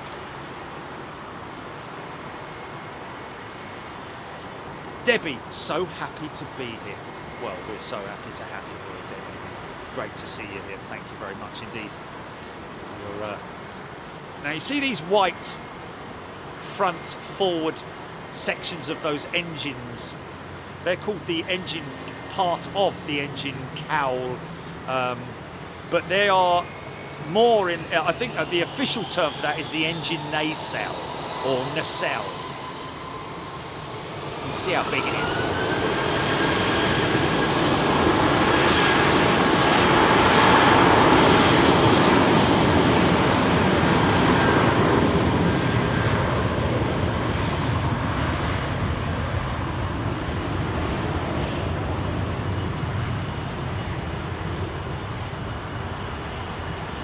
Interestingly, the engine nacelle mechanically doesn't have any specific usage, but, well, I say it doesn't move, should I say, it's a static base of the engine cowling, but it does house the protective lining that protects the casing of the engine, outer lining, to protect it from a fan blade breakup. So it's a very thick component. Lady Thunderbird 6, Phil Thompson. Stuart Ross, when you're on the plane during takeoff, it's building up speed going on the run. Why is it you can feel like it's moving left to right and vice versa? Stuart Ross, that's literally down to the pilot adjusting the line of the aircraft as it rolls down the runway, because obviously unless you've got a direct headwind, generally you will feel the aircraft will want to drift left or right. So it's like a steering wheel. You can use the tiller, which is the hand-controlled steering operation, left or right of the pilot, up to around about 60 knots, and then disengage that onto the feet pedals, the foot pedals.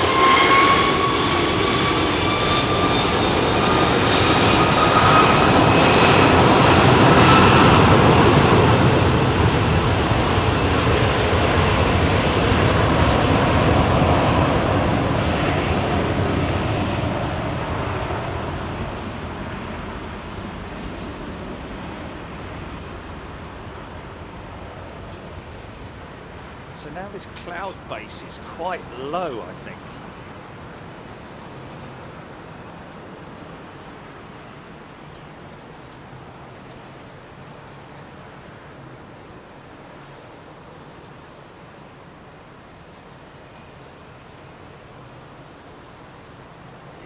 Easy.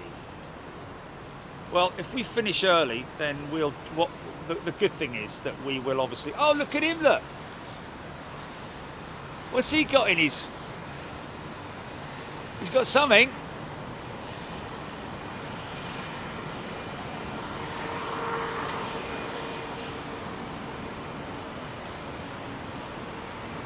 Yeah. His undercarriage is down. His undercarriage is down. Yeah, he was biting it.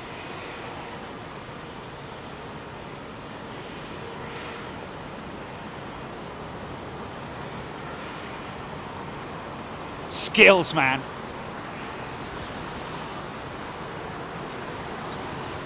Or she. Sorry. Jason Greb, welcome back, Jason. Great to see you here. Paul Hodgson, Alexandra Wood. Looks misty and dank, Dave saying that. Virgin 330 off to St. Lucia. Jeffrey Phillips telling us, thank you, Jeffrey.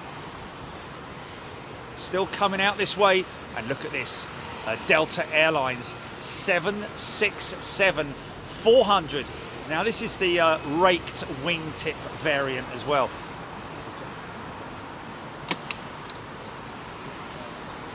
Justify the other jackets going on.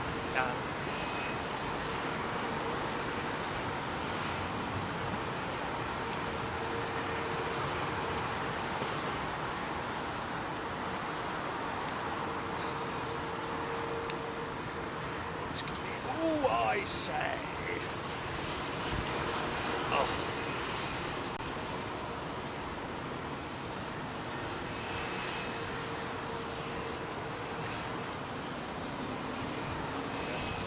Oh, mate, that wind's picking up as well, so.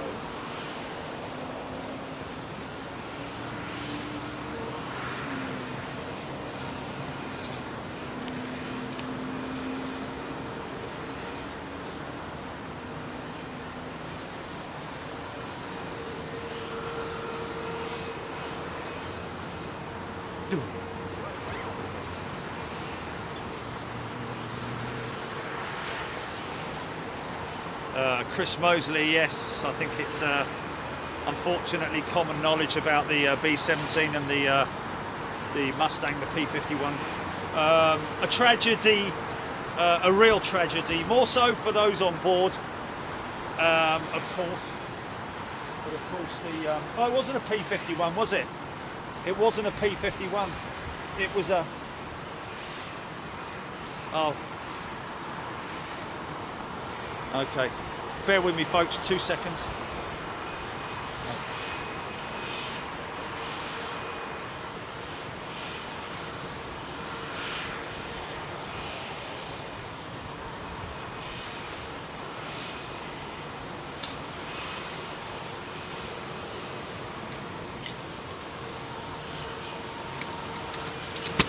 Back in a second, folks.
That's a quick pit stop, wasn't it, Jenny? I'm not talking pits there. We're talking pits.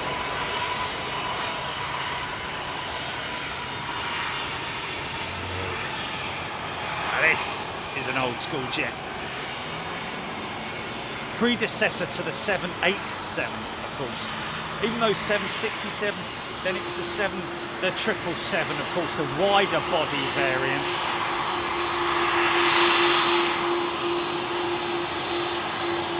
Really, I'd say the 787 was probably to fit into that, shoehorn its way into this particular line. There's the raked wingtip you can see there.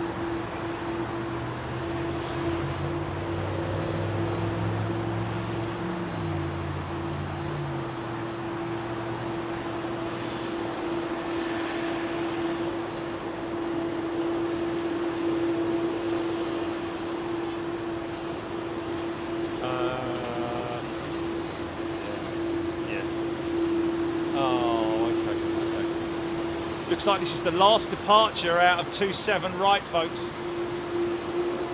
But we will be back tomorrow. Stick around, let me eat my lunch, and then I'll say goodbye.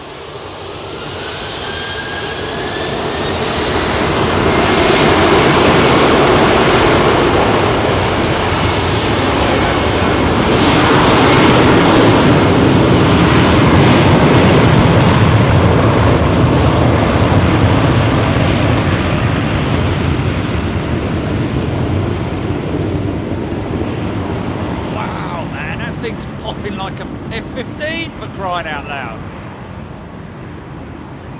I'm guessing because he's got no headwind. Needs to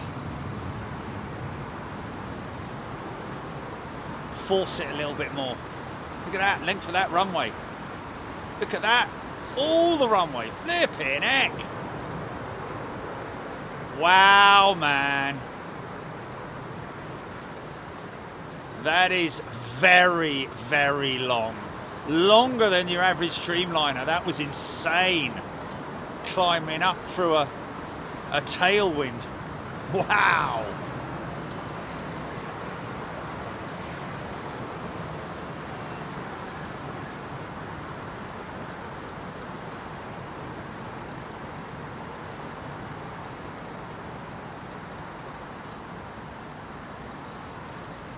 So, what's that?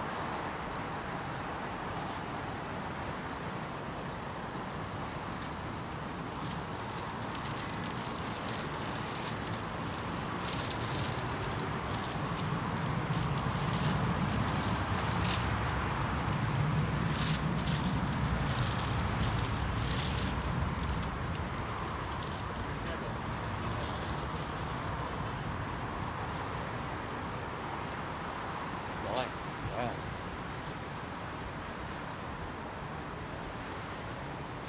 I think that was a proper slingshot departure. Well,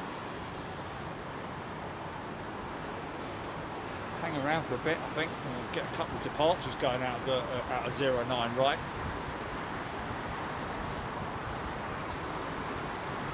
NFC in taking the M25, that one. Emma, good day to you. Andreas Krugel, Agatar. Yeah. Yeah, he had that running on the mains for quite some way, didn't he? Oh, I say! Oh, look, the old seagull. You nicked my ship, you...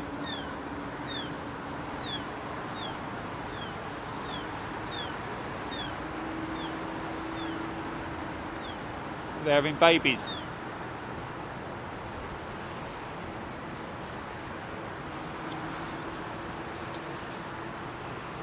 But they're generally scavengers, aren't they? Birds of prey like that. They generally don't tend to take live stuff. I like a bit of roadkill. That's why you unfortunately do see them walloped by the side of the road sometimes.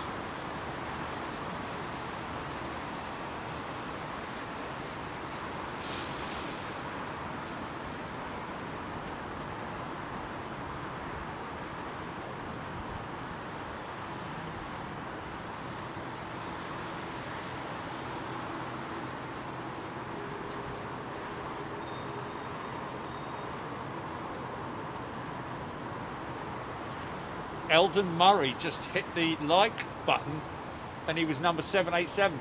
Cool. Yeah, thanks for the likes, by the way.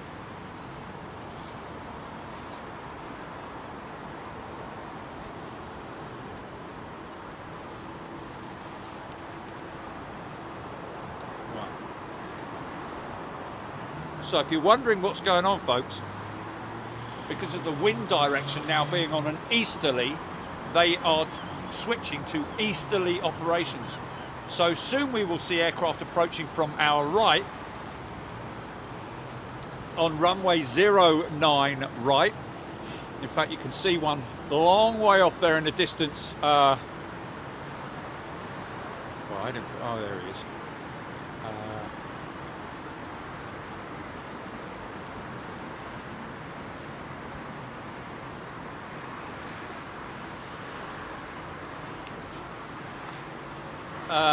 And we will also get departures going out of runway 09 right.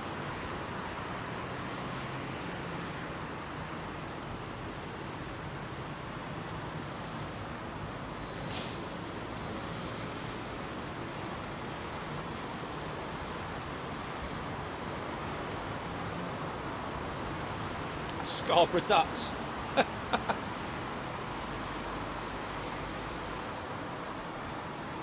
Scott Shalcross, American 106 from JFK following BA.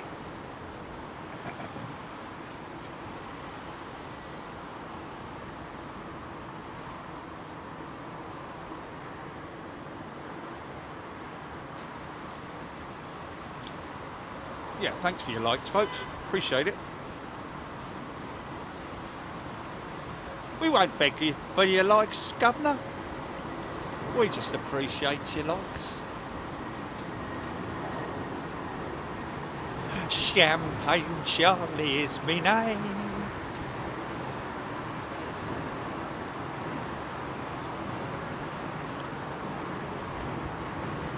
Oh, just got a big bit of tomato ketchup on me jacket.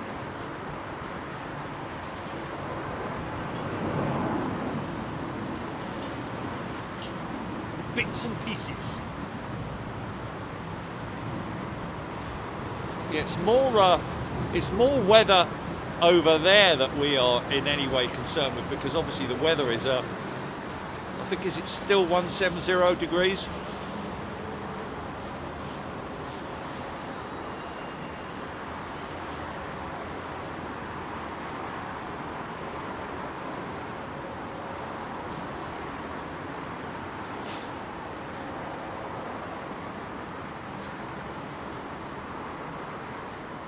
Thank you, Diane.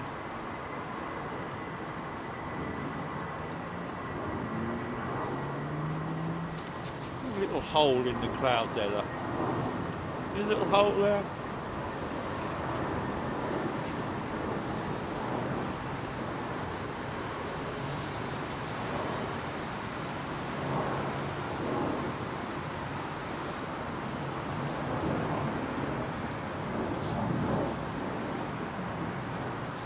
Well, there is only one for us, isn't there, really? Met Office. Met Office is our preferred app for weather, folks.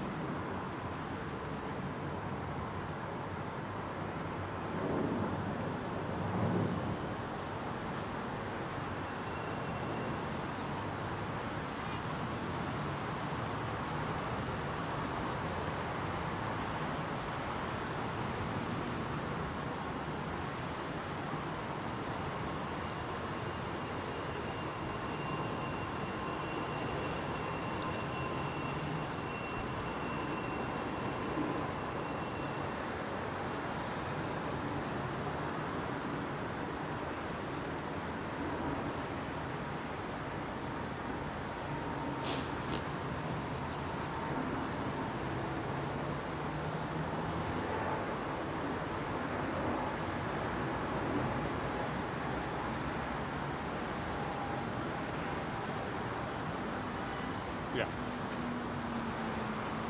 Really, if you ain't got an app, you're kind of like behind the times, aren't you? We're not.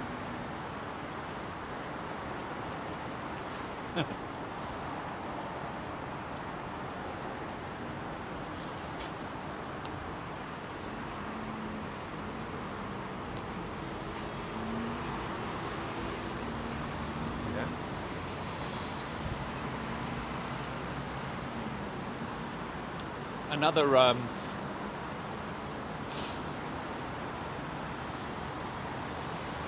string to Jilly's bow. I mean, you could say app developer, even though you didn't build the app, as in like, well, you did build the app. We built the app. We built the app together. Well, you built it. I had a help in the design and layout and all that. Designer and layout and all input, but yeah, exactly. I mean, the platform, the development of it is something that is an off-the-shelf thing, isn't it?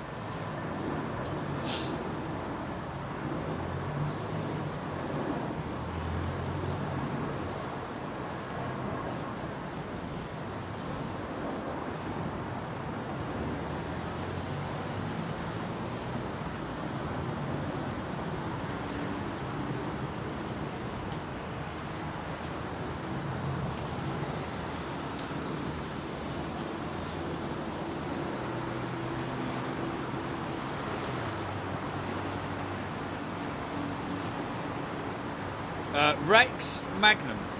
Miscellaneous fact, the paint on an Airbus A380 weighs 1,400 pounds.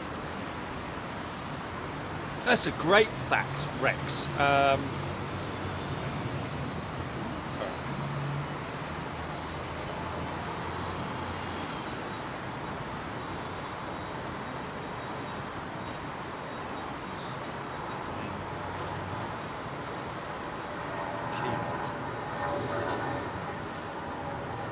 So that's 635 and a bit of change tons of paint. 635 tons of paint. Wow. That's what we were doing the other day, wasn't it? That's what happens when you're either early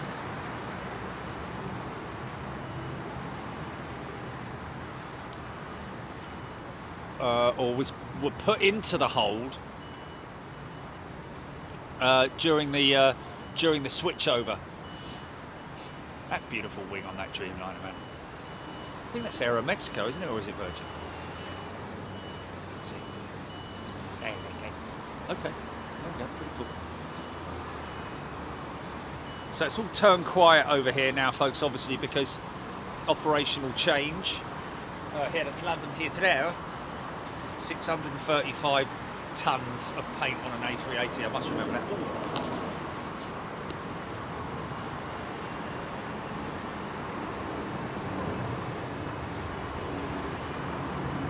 So you're probably talking about half of that on one of these bigger jets, I'd imagine. Maybe even a third. Of course, the wings are all painted as well. There's not a single bare patch, untreated patch on any of these aircraft, because obviously anti-corrosion paint. There's a number of different layers, and there are different sub paint levels based on whether it's carbon or whether it's carbon or whether it's alloy.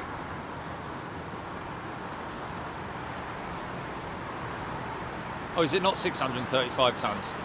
Or is it 63 tons? I put 1,400, no. Oh, 635 kilos. Oh, that's 60, sorry, yeah, my apologies. Yeah, it's 63 tons, isn't it? So 63 tons, sorry.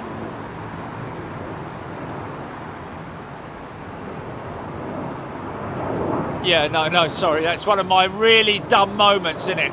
635 tons. That's more than the maximum takeoff weight of the bleeding thing. Yeah, sorry.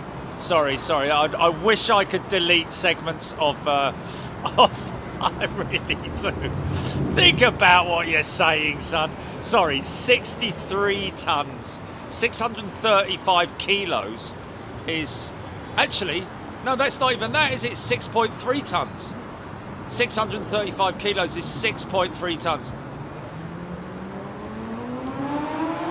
Yeah, there we go, 6 tons. So we got there in the end.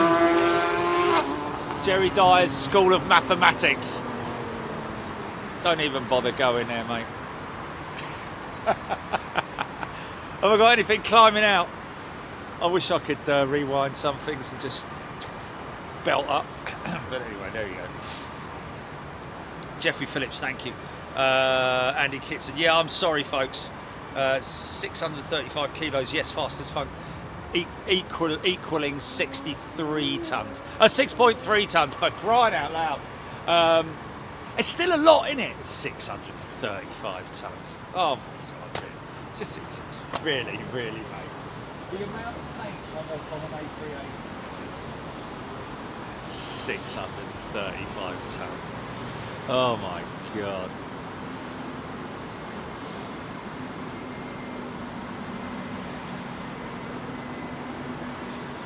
Yeah, now you see why I didn't get an O level in maths. Mind you, if I had have really sort of like, you know, stopped and thought about it, I would have, you know, well, not while I'm doing it, I'm not going to make any excuses, I'll just shut up.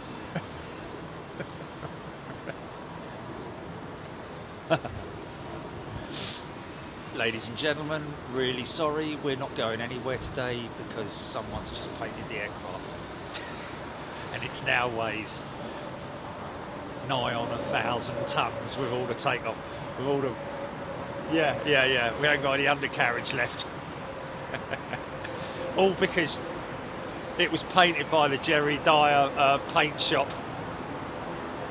All right, son, wheel it in there. Doot, doot, doot. Right, I'll do it. Spray.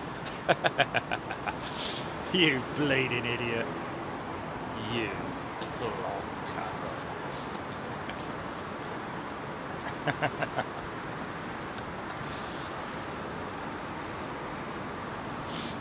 Paint manufacturer. Yeah, Jerry. How much you want? 700 tons for that?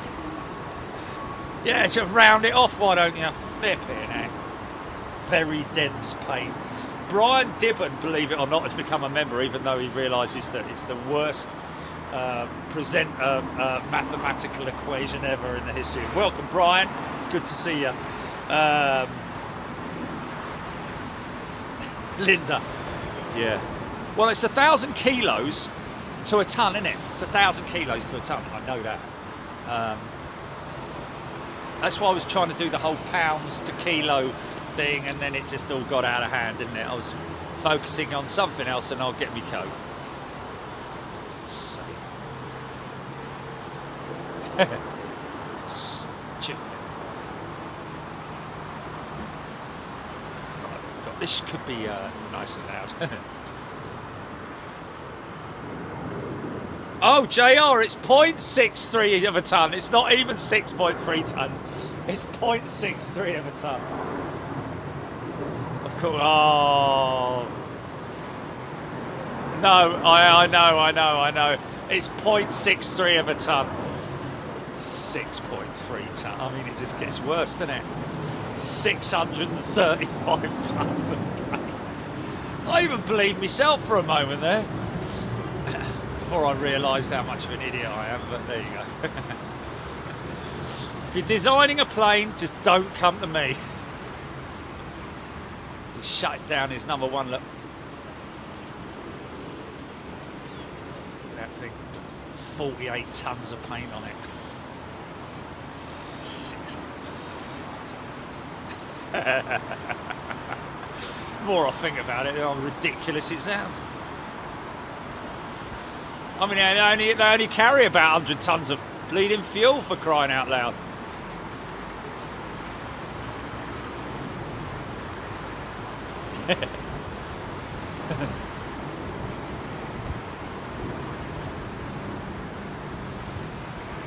Oh, I like kilos. I prefer kilos, because kilos is, you can, you know, 1,000 kilos is 1 ton, isn't it?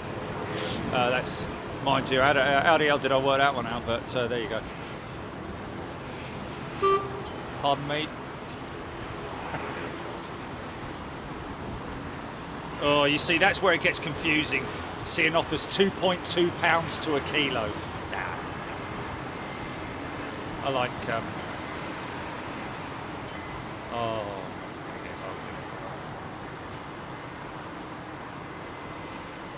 Good job I was never a decorator, innit? but you only 300 grand to paint me living room. Yeah,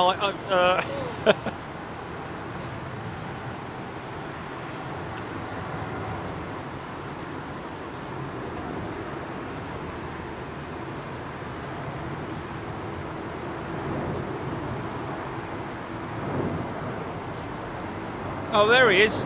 That's our Glasgow man, is it? Or woman? Person?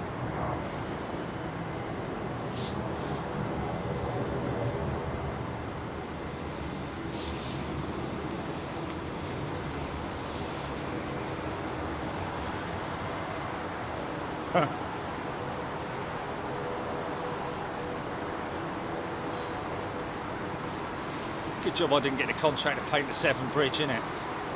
The thing would have collapsed. Would have lasted a long time though. 15 inches of paint.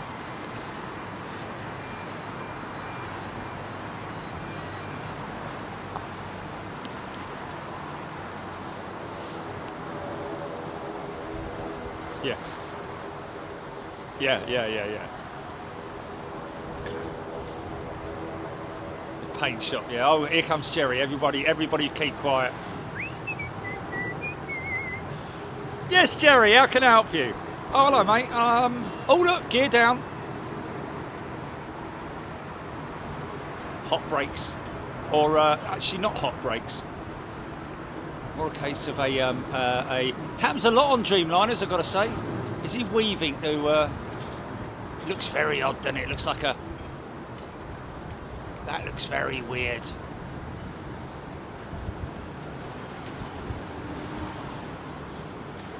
Very draggy, that as well. Lots of drag induced by those undercarriage, and that's the result of a malfunctioning brake. So the wheel is still spinning, and they have to wait, I think, around about 2 minutes before they can bring the undercarriage up.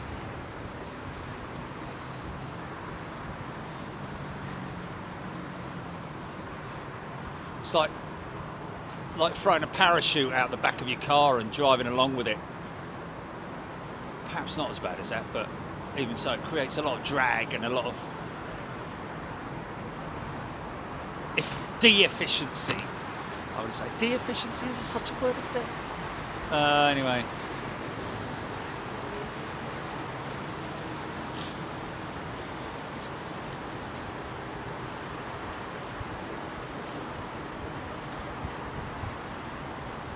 Yes, Jerry, how can I help you? Right, well, I'm painting a customer's bathroom. Right, John, can you bring out 40,000 litres of pure white, please? 40,000 litres. Well, I don't think it's quite that much.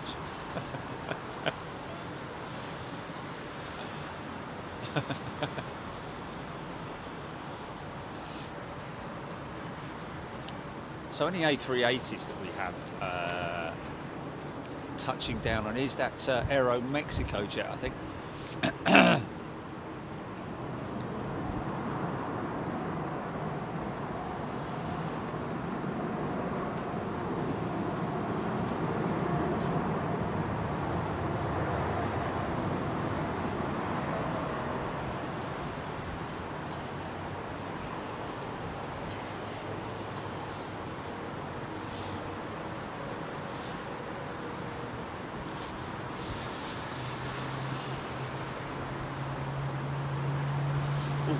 Start up. Who's that? Who's that? The runway. A little bit of crab.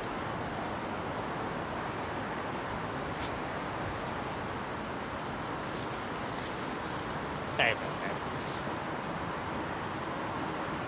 Murray. Welcome back, Murray. He won't be hurried.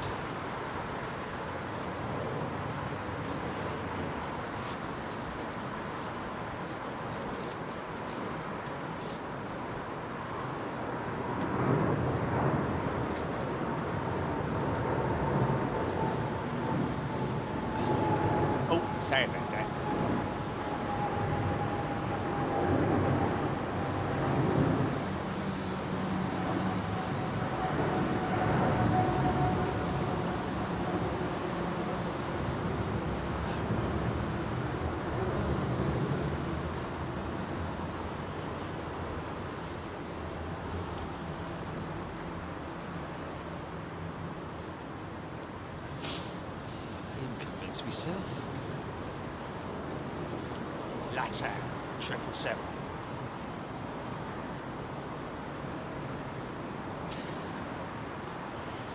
I will chortle about that for a couple of days, I think.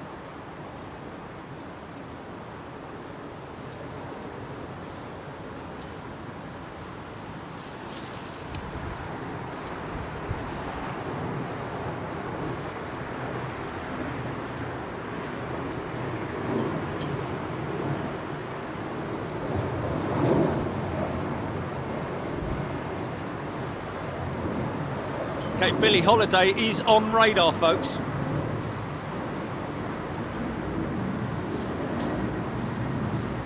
Yeah, we'll see a climb out.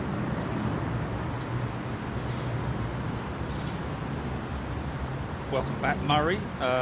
Nice emoji. Interesting motorcycle. Simon Biddulph is a new member. Welcome, Simon.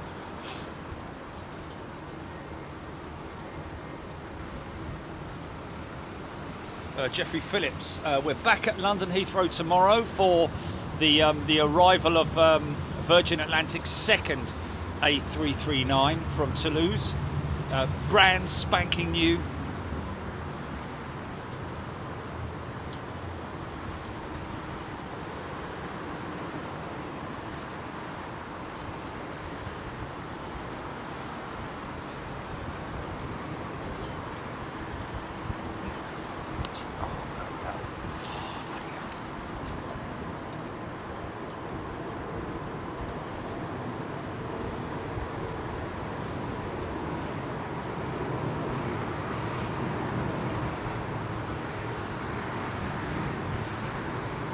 Ginormous front undercarriage housing, man. Those doors are massive. I mean, they literally are as big as an old set of garage doors.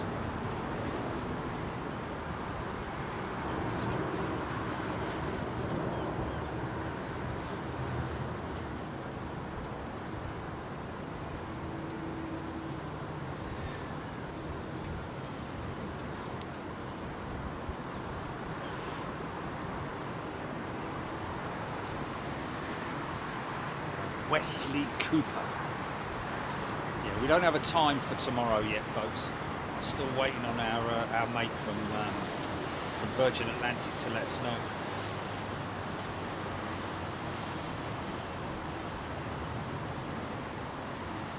Wesley Cooper talking about Lanzarote.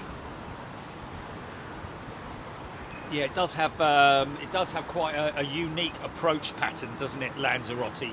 A very steep one. I think it's one of those steep approaches that the pilots have to be certified for.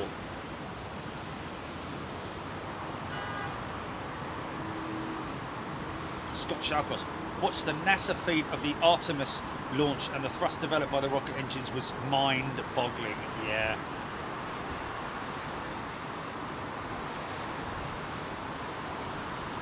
So talking about thrust delivery by a jet engine, as in one of these modern jet engines, the new GE9X engine from General Electric that will be powering the 777X has more power in it. I believe it may be both of them combined, or even one of them. I don't know, but I thought it'd be more likely both of them combined than the Saturn 1. Is it Saturn 1 rocket, or Apollo 1, or whatever it might be? But those early rockets, it's got more thrust than those early rockets, which is just a phenomenal achievement.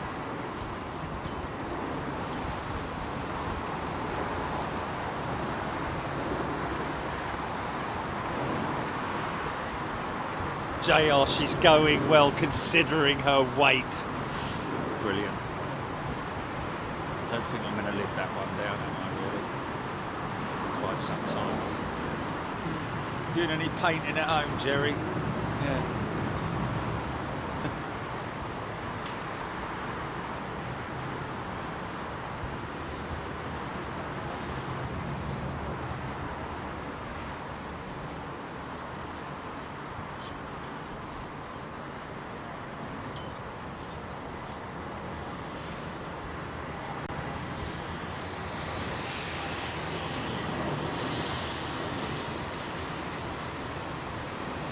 George Taylor. The first snow of the year in Michigan. Wow. Yeah, that is a busy shot, isn't it? That is a busy, busy shot right there. Right across the bows.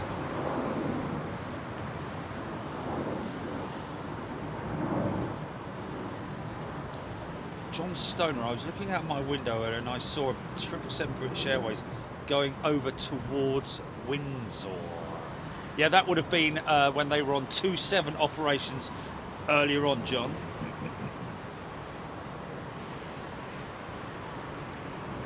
Imran Cashier, it does. Just that. I love a busy shot. Here's another one for you. Not quite as busy actually, is it? Nothing like what you got now.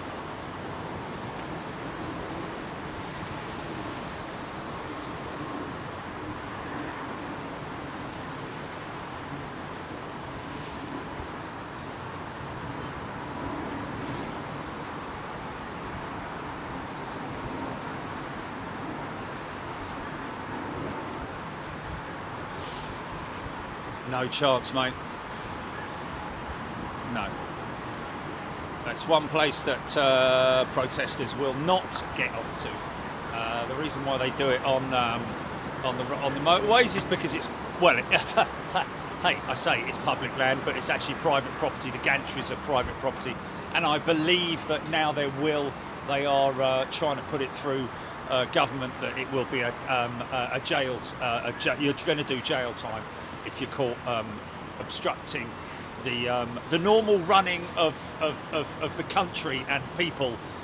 Some people in ambulances trying to get to urgent hospital treatment. Anyway, I'm not going to go there. It winds me up, that does.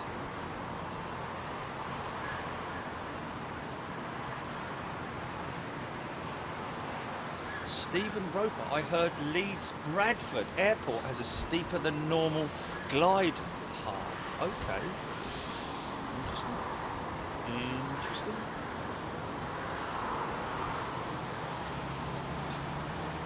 That's a little fella.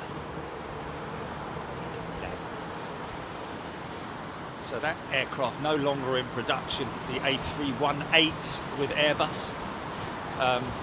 Obviously the A220 has now taken the position from that aircraft, especially the, well, I would say the 100 variant, because it was originally the CS100. But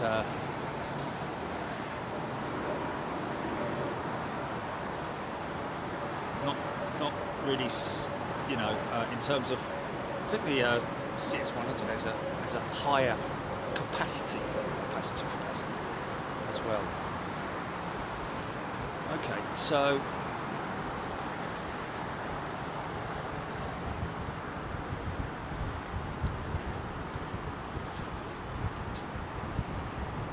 Lisa Binns. Hey Lisa, a very warm welcome to you. I hope you're doing well. Holly Scarf, Holly saying that the nearly said holy, kind of half did, half didn't. It's next to go. VS129. This is the A339. No, it's not. Okay.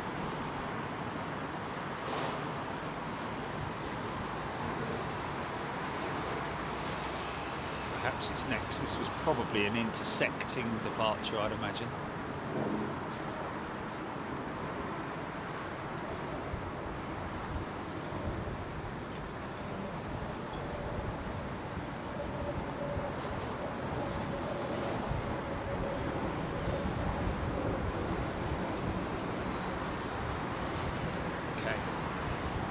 Waiting for. Let's have a little look. Philip Jones loves the Egypt Air. No, still got another one rolling. Eurowings headed to Hamburg. Then we've got BA Triple. He's actually okay. He's behind the BA Triple.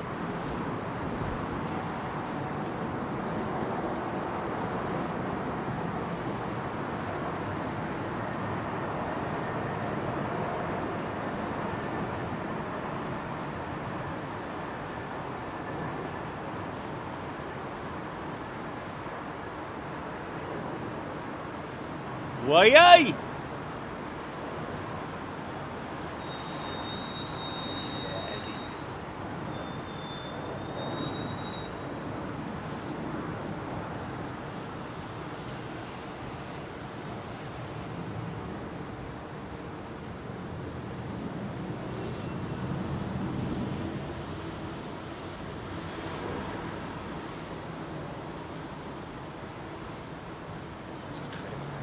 Squat that aircraft is to the ground.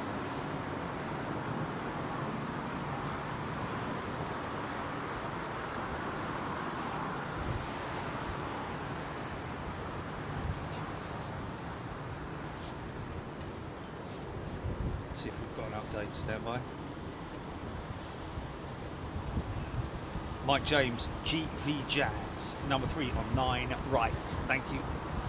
So when we see this BA triple take to the skies, she's going to be coming out after that.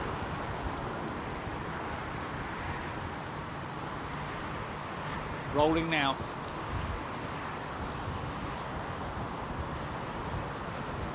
Predicting she's going to come out around about there. Maybe longer, actually.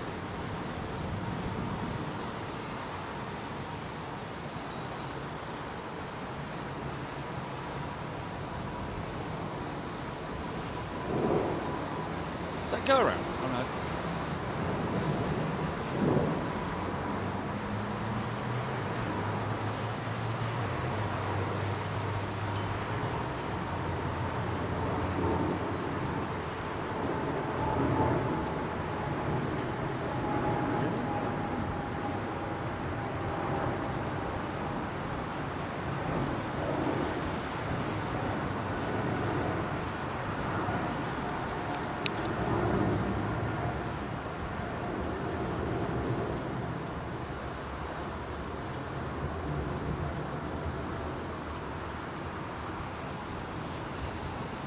And now, ladies and gentlemen, the newest aircraft in the Virgin Atlantic fleet.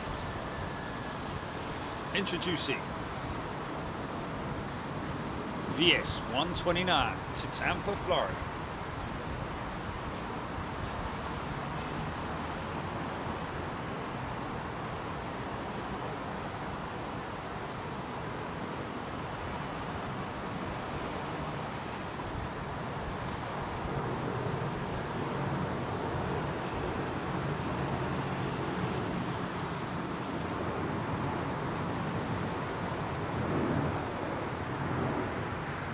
Look at that winglet.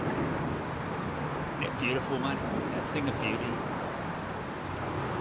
Very honoured to have seen that winglet in its prototype stage. Or early development stages, I'm guessing. When it was bolted onto an A330. And exposed at the ILA Berlin Air Show in all carbon.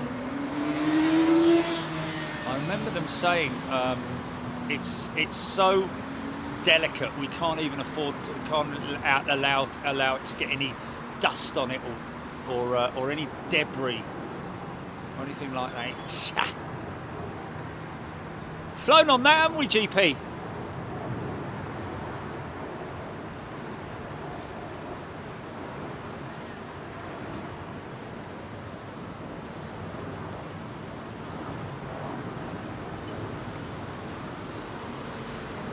American big lad.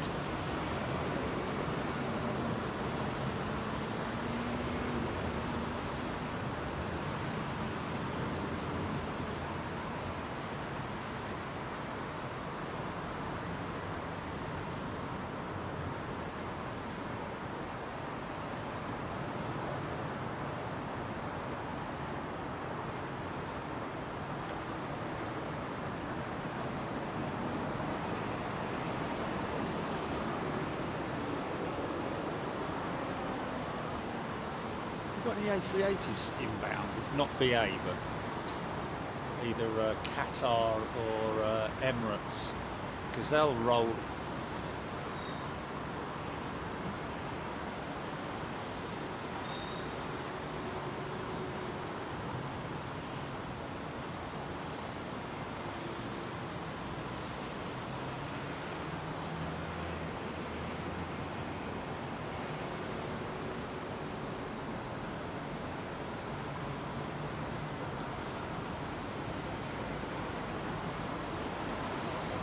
That will come all the way down here, mate.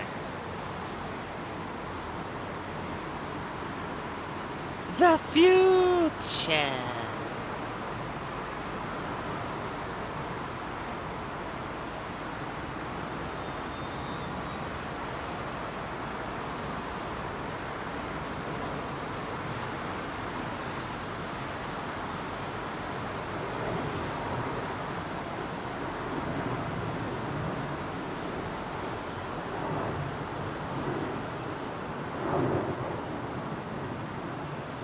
Quite small, isn't it? Still a little bit unsure about that blue flash around the engine nacelle. Looks a little bit like a replacement nacelle, like they borrowed it from somewhere else. I think it would have been much smarter to keep the orange engine cowls with the SAS livery. Like the new style, but the orange cowls would have probably been better. Maybe they've done that just for purposes of, call that something big rolling in it.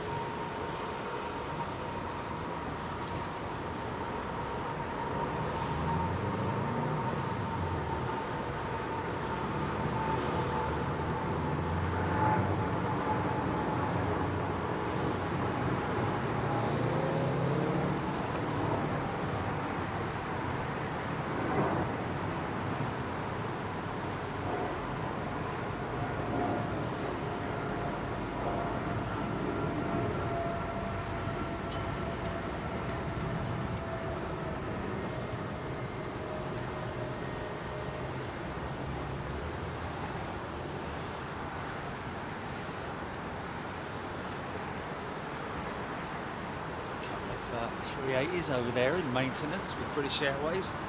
It's all the big BA maintenance sheds over there. There's the engine test area right there.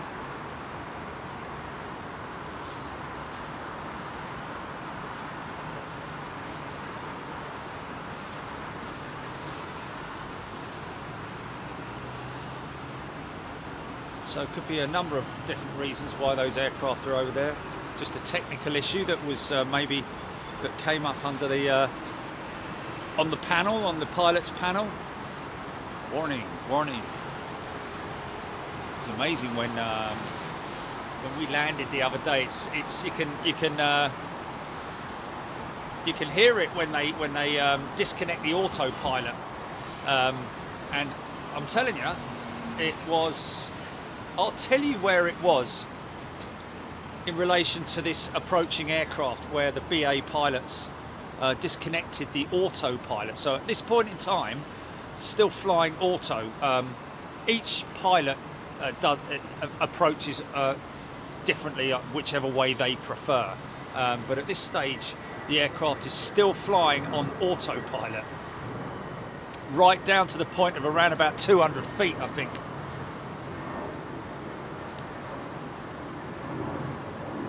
Still at 1,200 feet, this aircraft, but I don't think it is. I think flight radar is slightly behind, but it was around about now that the autopilot came off. Loop, loop, loop. You can quite clearly hear it if you're sitting in the cabin, even as far back as where I was sitting.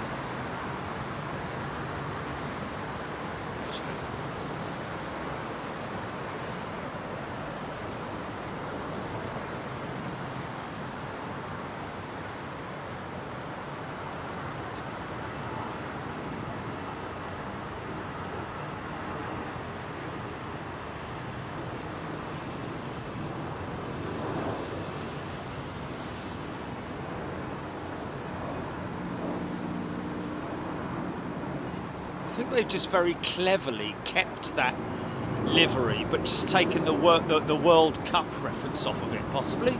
Would that be right? Cost them, obviously saved them a lot of money in paint, especially if I was painting it.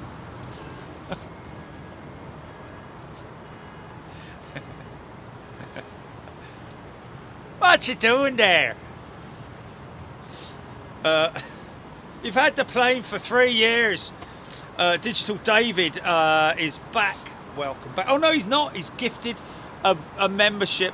Thank you, Digital Dave. One wonderful thing to do. Thank you, whomever. And David Howard was the giftee. David, please come in and say thank you very much indeed. From one David to another, there we go. Rob Walker, good afternoon. I've caught up with the Madrid shows and now on my break for a bit of Heathrow. Rob Walker, wow, caught up on the Madrid shows. Did you enjoy them? A lot of variety, I have to say. And folks, for those who didn't catch me saying it, next time I go there, in fact, I'm really excited to go out there now because next time I go there, I will be renting a quad bike. You heard it right, a quad bike. Of course, I used to ride / race motocross before, so I kind of got my hand in on stuff like that. It can be quite dangerous, the old quad bikes, though, especially if you get the old Farnbridge oils ones that haven't got the big long travel suspension. But anyway, I'm not going to be like herring it around the mountains, but at Madrid, the hills out the back are the best locations to get good quality footage from, other than, of course, that really good position, the last position that we did.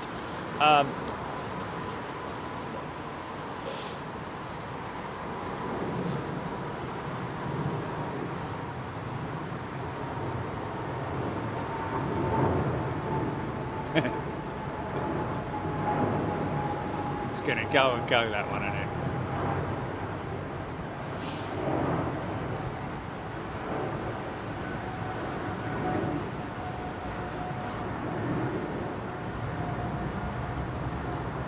Nice.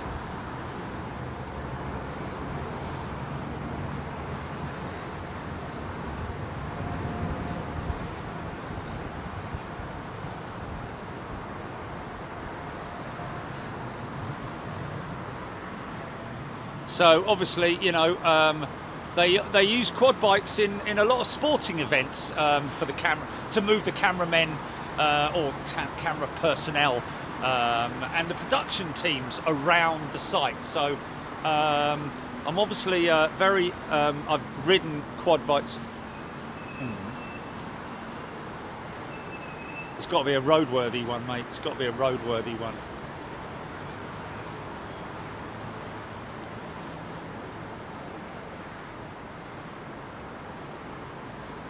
Oh my God, no. No. Yeah. I mean, obviously, yeah, you have to be competent and know what you're doing.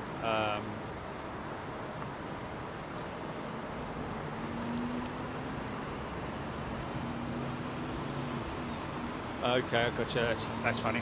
Right. Okay. Now we have some rain, ladies and gentlemen. We have preset over. So I need to get my stuff together. Hold on a minute. Wait a minute. I'll tell you what. Might be quite. Actually, might be quite. No, I'm not going to do backflips and. Yeah.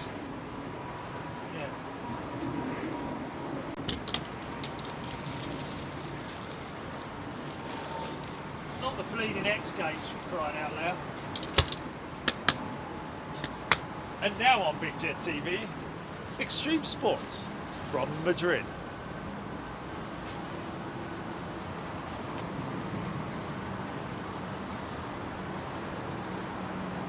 Yeah, I'm not going to be I'm very. I know what I'm doing, obviously. For God's sake. Stop doing backflips and, you know, alley-oops and. Yeah. Oh, what's that over the top of me? It's not the blah blah, is it? I've got so many layers. No, leave me hear myself talking.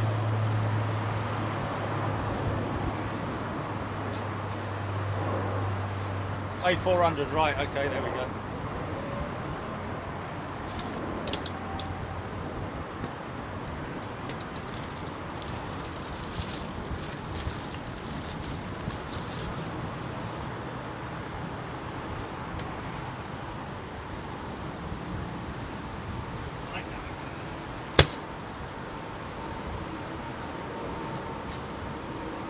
Compass Mentis.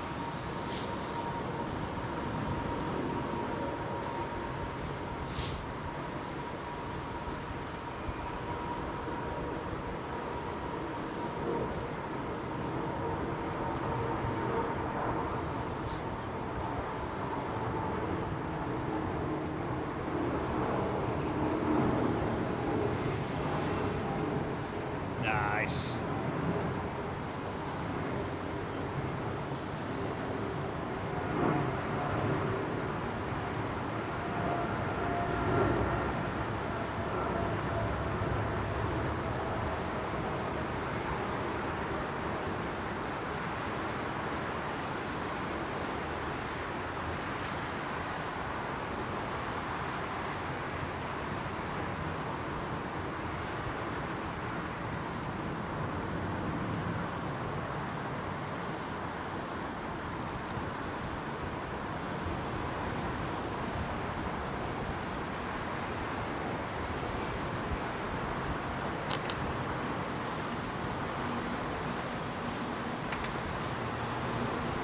Bombers going out there.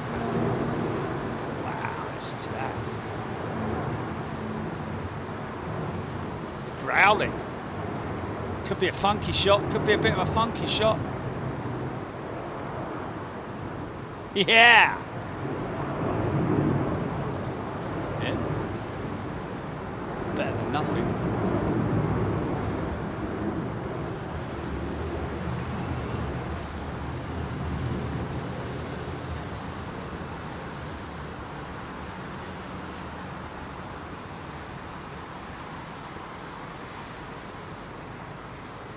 Good luck, old boy.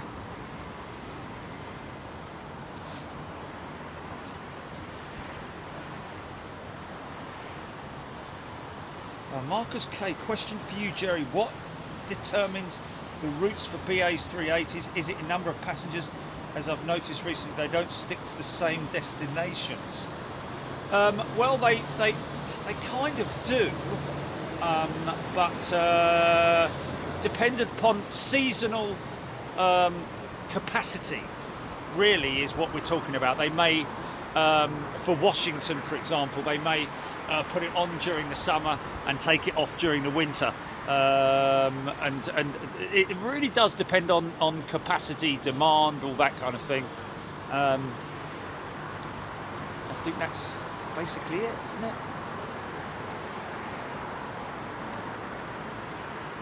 I was hoping we might get a bit of precip, because then we get some wet reverser action from here, wouldn't we? Obviously, once it's cleared that building, and it is around about this point where the reversers are deployed.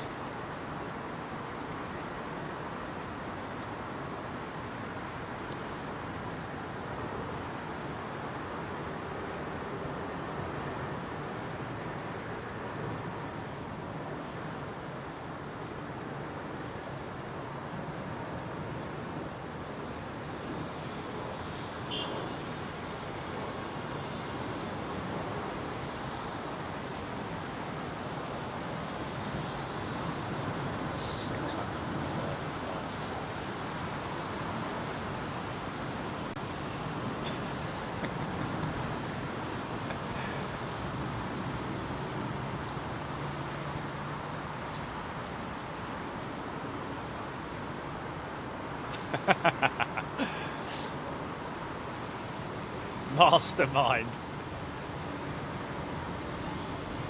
Definitely not painting planes. The art form of painting aeroplanes.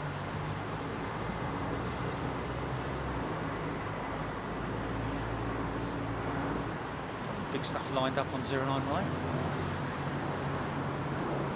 Yeah, big ones though.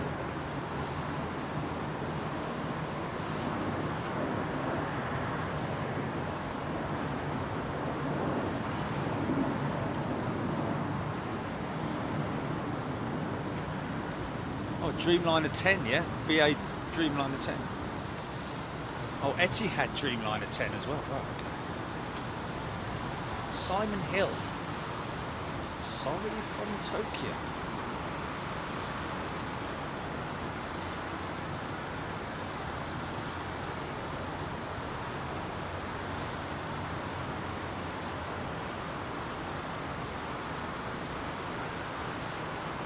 Qatar 777 freighter diverting to Heathrow. What's happening with that A330 then? Is it definitely coming to Heathrow? Is it Stardust, Lady Stardust? Is she definitely coming? Is she in the air yet? Okay, let's track her, folks. Let's get her to number 1 because she's not going to be in service for much longer. So we're looking out for a Virgin Atlantic A330. Probably won't have a flight number, will it? 820 Papa. Put that in your search bar and smoke it. No, put that in your search bar on Flight Radar 24, folks, and let's get Lady Stardust. Oh, and Rainbow as well. Oh yes, of course, yeah. Ah, okay. So Rainbow, the aircraft that took the England squad out to Qatar yesterday, had to land in Manchester due to curfew reasons here at London Heathrow. So she's landing behind Lady Stardust. So she's following her anyway, should I say. Susan Spink. Welcome, Susan. Great to see you here. New Big Jet TV member. Brand new. Fresh off the paint line.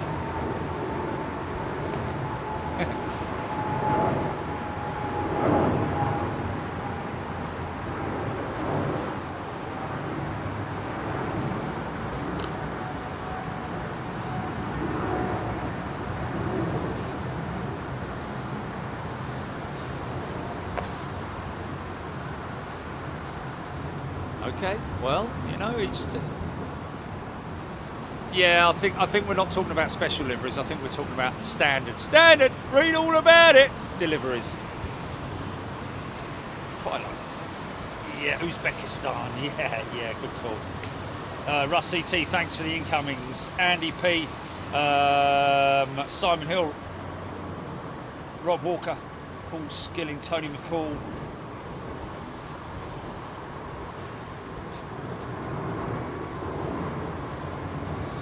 Wow, climb rate on that 350. No, missing a bar. Ooh, just about got that one off the runway, didn't she? What's being brought back into service? Ooh, I don't know. No, I think she's been at storage up at... Yeah. No, that's because they were waiting for the 339 to come, I think, Gilly. I think they've. I think she's going to come here, and then be going back to the lease company. Yeah, she's going to be subjected to final replacement inspection, or sorry, return inspection. Yeah. And they were stored up there and all, so. Who knows? She may well. No, she'll very possibly be converted to a freighter. I think Qantas this week flew one of their A330s to a conversion unit for conversion.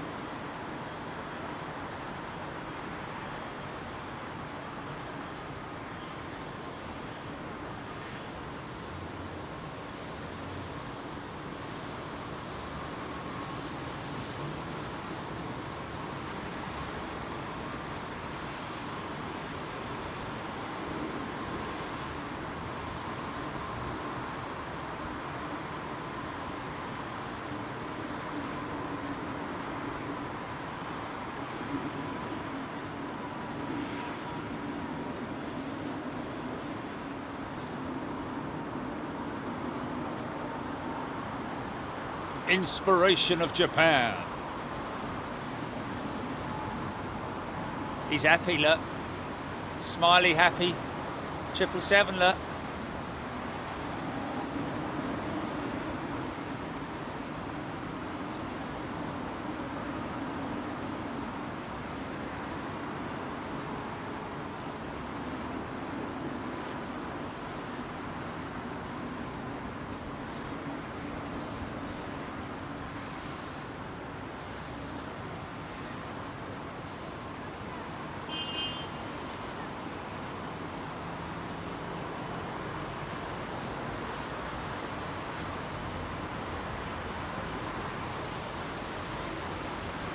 Lance saying Etihad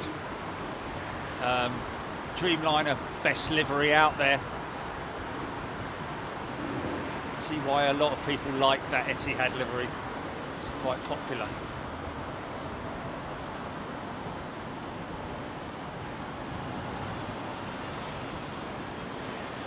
There it is. I visited my sister a year or two ago.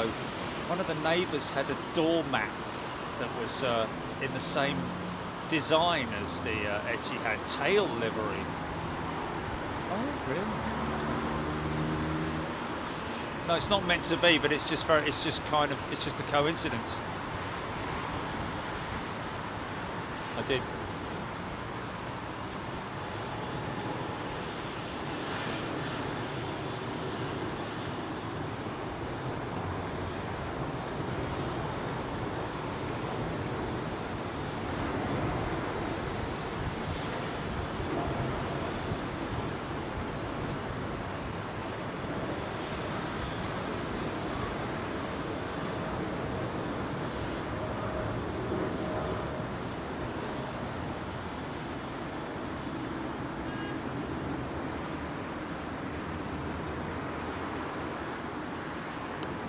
Big old lump, look.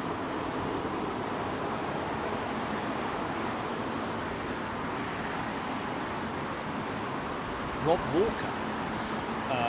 Last night, randomly looking at Flight Radar 24 and watched an A310 fly from Istanbul to Kabul. Forgot the A310 is still flying. Well, interesting, because I believe that DHL operate the A310 and the A300. It's just that visually, it's very difficult to see which is which unless you know it and you're seeing it on Flight Radar, identifying it by that means. Visually, they both look identical. I think the A310 was basically developed as a slightly longer range variant, maybe, of the A300. I'm not sure. Qatar 380 crossing 9 right on taxi out from T4. Thank you, Mike James. Okay, Qatar.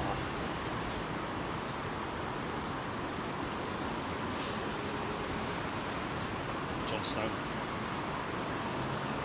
Rachel West. Rainbow just going past my house now. Okay, so is that... Let's just have a little look.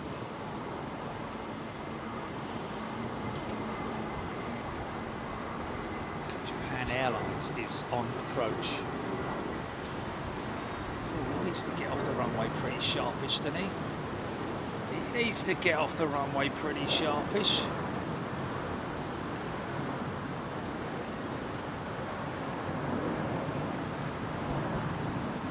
Not a massive amount of separation on those jets, was there?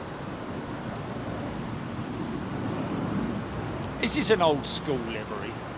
It's been around for years. I saw a picture the other day of like a very old airport scene from like the 70s or 80s or whenever it was, and I saw a Japan Airlines jet in the background and had this same livery. I think this is one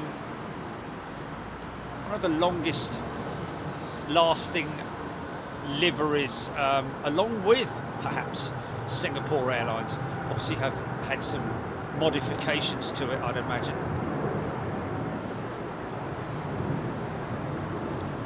Oh, maybe it's maybe it's UPS then. Loco, thank you for correcting me on that. DHL have never operated the 310. Somebody told me that they operate 300 and 310. Okay, so maybe I'm completely wrong. FedEx, UPS, perhaps.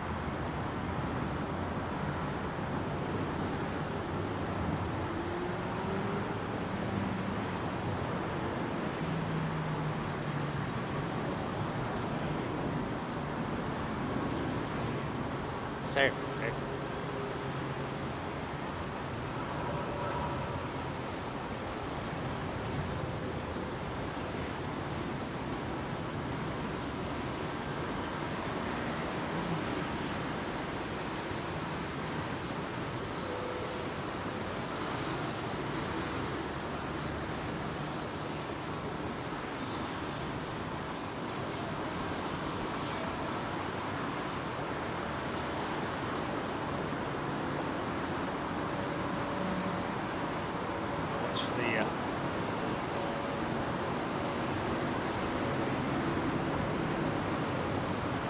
Flaps to be raised, going up now, I think.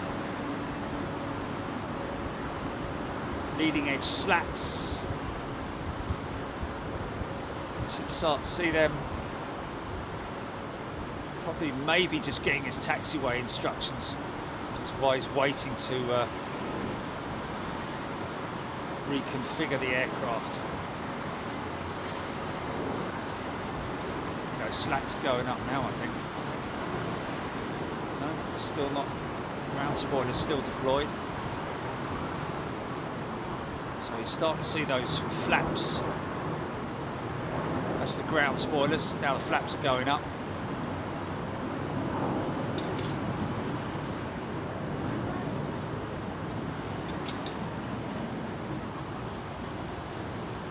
Oh, there's rain.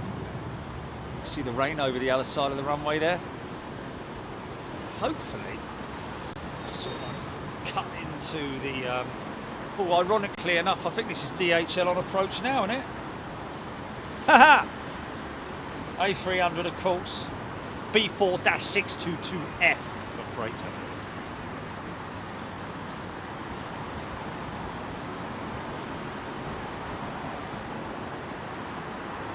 Craig Russell is a new member. Welcome, Craig. And British Airways spotters, welcome back. British Airways spotters, Big Jet TV members right here. Great to see so many true aeroplane spotters joining us here on Big Jet TV. Great to see you active and getting involved.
Simon Hill, Singapore Airlines A380 due in 10 minutes.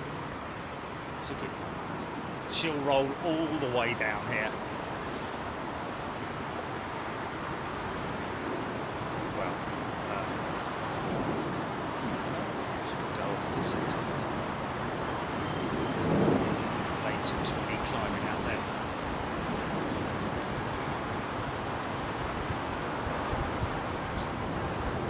Craig Russell, classic A300. Andrew Allen, Jeanette Haynes, Sandy Humby, Rob Walker. I do like the 300s, flew on one with Monarch years ago. There you go. Yeah, I don't think Richard Branson would have even been involved in the contract with the FA. It's not like, no, it would have been their own charter department, would it not have been, I'd imagine. And they would have said, right, well, this is how much it is, and BA would have said, right, well, this is how much it is, and then FA make the choice. Prime Gamer 04 is a new member. Welcome, Prime Gamer, Craig Russell. I saw American A300 when I was at DFW back in 2009. Sadly, did not fly on that aircraft. And I did forget to mention that that Virgin 747 model that I do have on my shelf is a Gemini Jets model.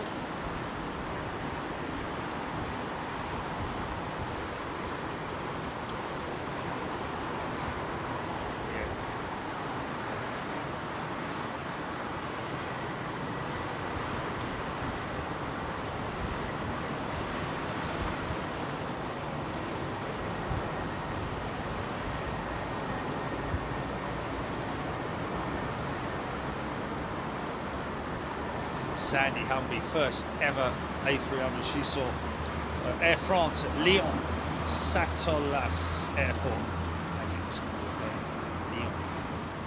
It's that Egyptair Dreamliner file now, isn't it?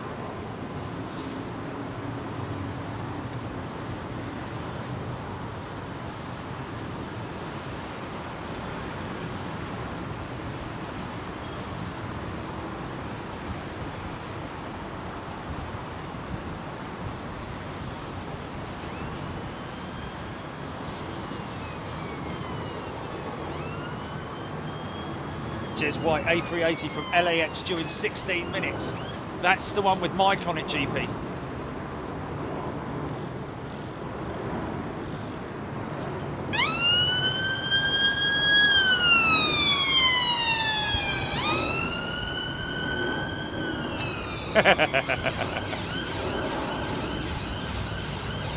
Oh yeah, but it's nice to do that, isn't it?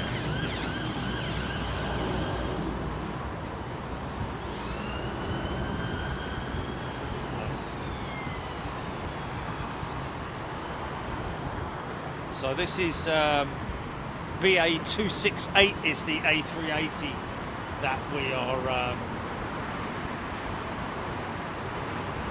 We've got our friend on, Mike from LAX. We call him the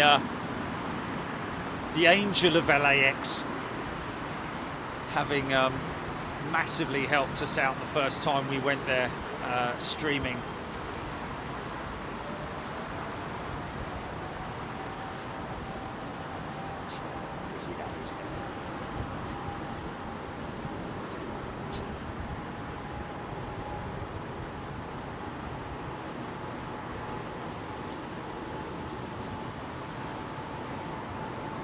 Shut down. Good morning, everyone from the USA. Question: is the FAA just in the US, or is, well, I would have said it would be a Googleable thing that shut down, but a Federal Aviation Authority is the US equivalent of the Civil Aviation Authority here in the UK and in maybe UK and Europe. Or are we on our own now?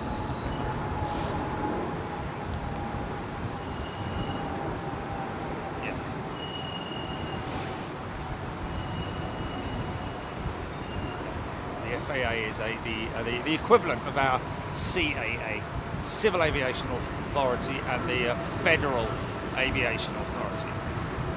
So there you go. Hope that explains it.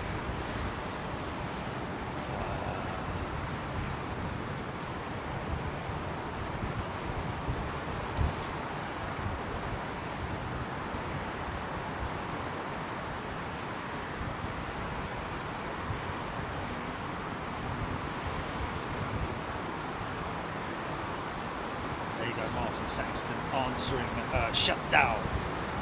Heidi Heffington also confirming. Karina Rober, love Gemini jets. We have so many in our house, yeah.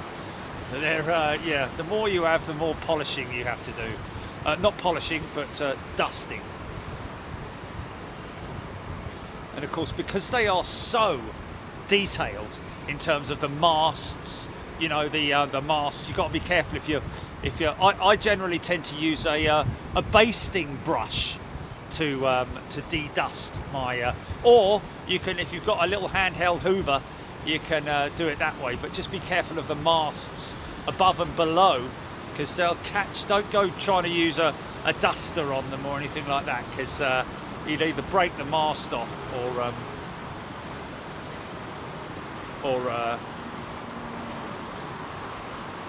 yeah, a basting brush, yeah, and then just blow it. Take it outside. I would recommend taking it outside, because otherwise all you're doing is blowing the dust somewhere else. Hey. Jerry Dyer's household tips. Just don't go to the paint section.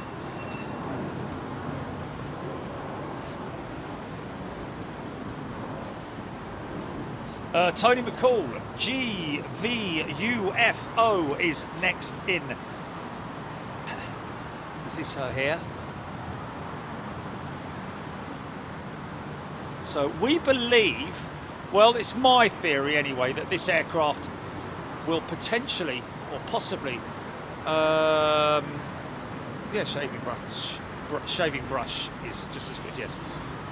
Similar, sort of like blah, blah, blah.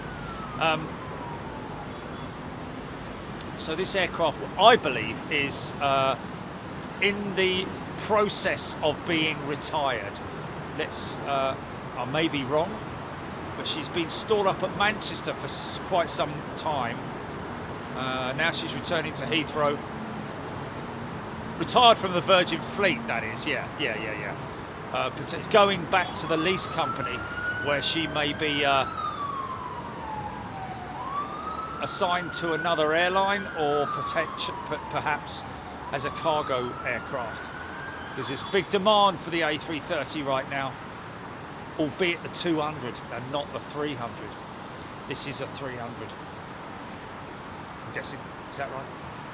The 300, yeah. So now the question is, are they going to roll that to gate? I'd imagine they're going to roll it to gate, let the flight crew disembark, and then tow it up to the hangar. Unless they're going to take it straight up to maintenance. Looks like they're going to... yeah, 268, yeah.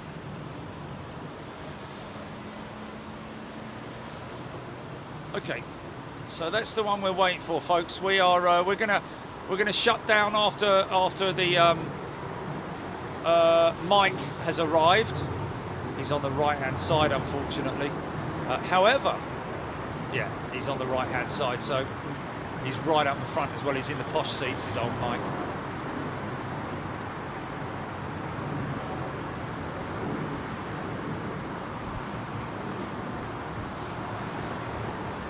Oh, which way is they going? Yeah, they're going down there. Yeah.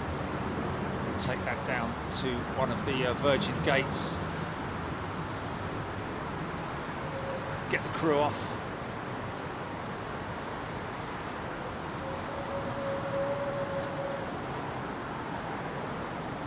Hey, this isn't the Qatar diversion, is it, Jim?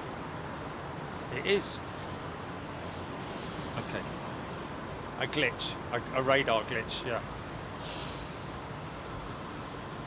Is it a freighter?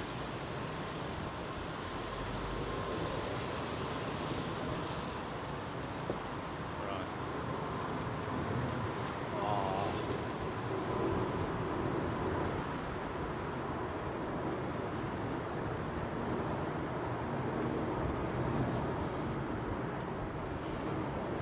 Yeah, but it could go back early.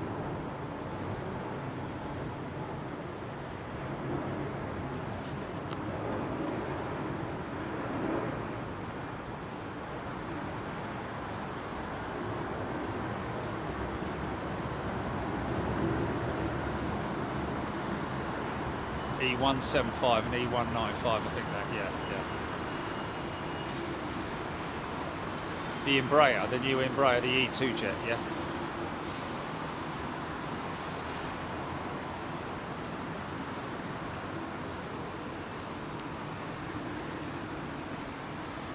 You did. You did, yeah. Paul Brown, E175, E195, the E-Jet, the new variant of the Embraer, is indeed, one of them's in town, KLM, I believe.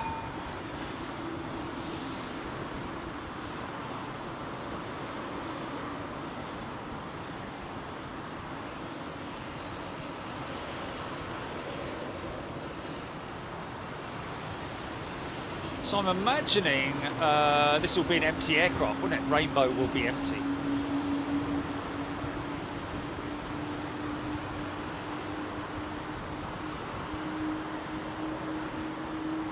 Apart from maybe a couple of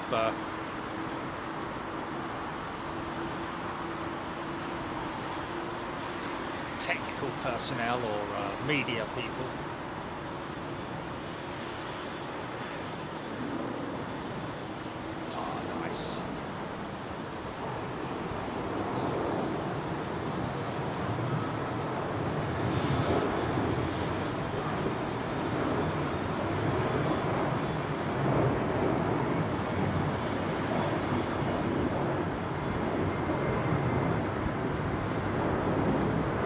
Left turn climb.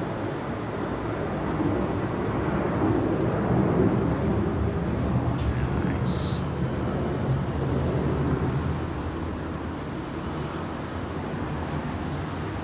Is this Rainbow touching down now?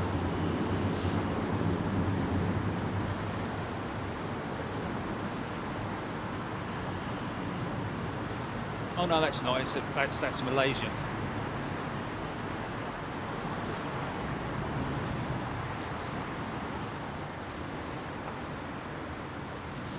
Still a beautiful aircraft, the Malaysian 350. Do like that livery. People talk about favourite liveries on the 350. There are some really decent ones out there, I've got to say. I like BA. I like Virgin Atlantic. But there are some other really good ones out there. Thai's 350 looks awesome, doesn't it? Even though it's old school. Singapore, Malaysian. So many of them, man, so many of them.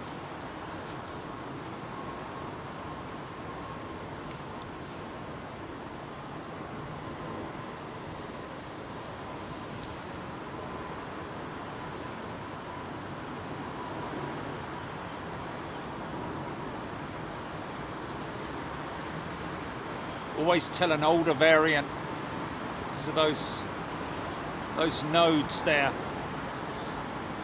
You see, okay, this is the England World Cup squad delivery aircraft. At least he's coming home. I'll get me coat.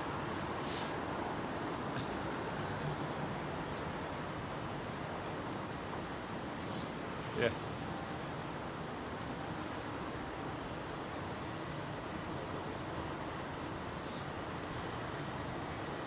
It's a fun time of year for a World Cup. So normally people all running around in shirts and short sleeves and shorts and all that. No, they won't. Not here, no. They'll be running around in bleeding sweatshirts and hoodies with... You have to get XXL T-shirts, wouldn't you?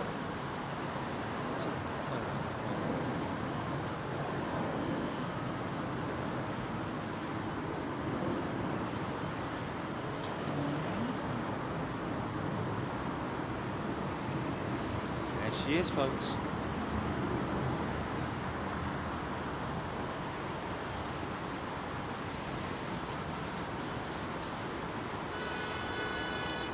Mine now.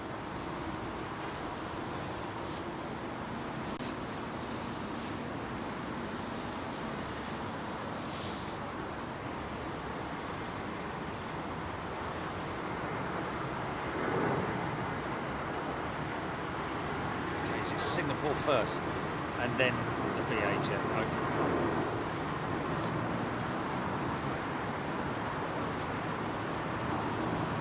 Blimey. 0 separation on those two jets, man. Look at that.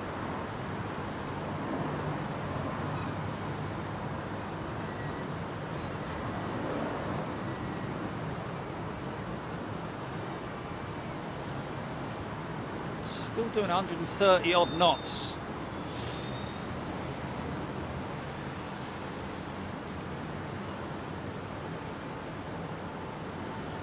Expedite. Expedite.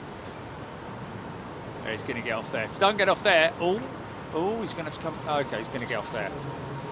Come on, son, hurry up.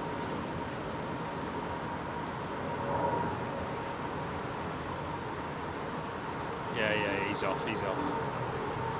Oh, big growling 777 going out. Oh, did I? Oh yeah, there they are. Yeah. 2 380s. And apart. Sorry. Oh, nice big plume of yeah, the ETA 350. Yes, of course. Forgot all about it, mate. Yes. And the detailing as well is something else. You have to get close up for that one. Yeah, to use extra layers of paint.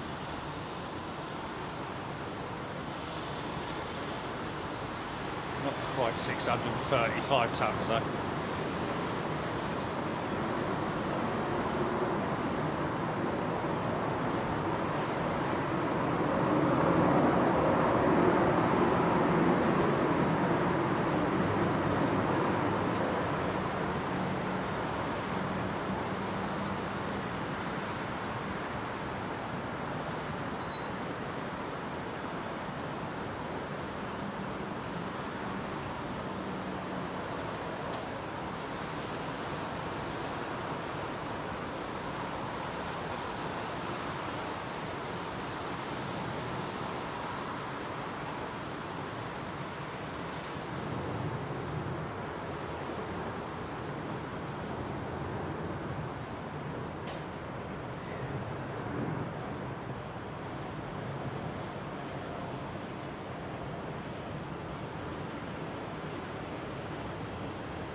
Angel of the West.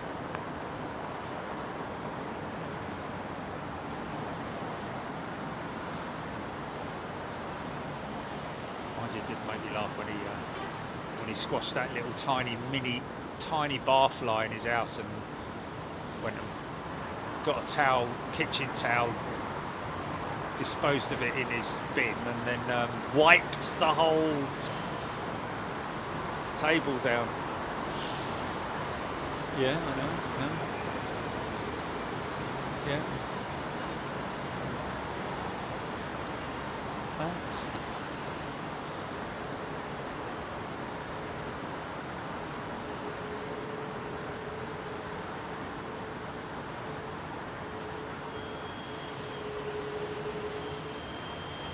Welcome, Mike.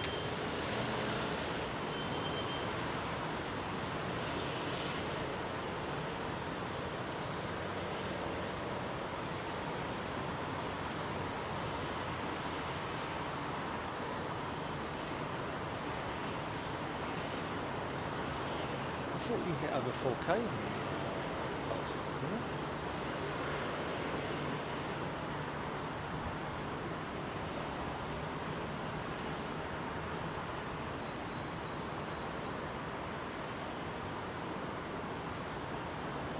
These guys can reconfigure very quickly on the 380.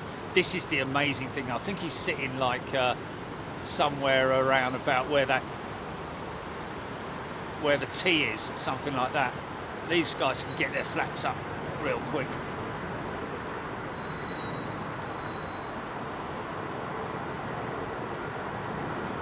Oh my goodness me.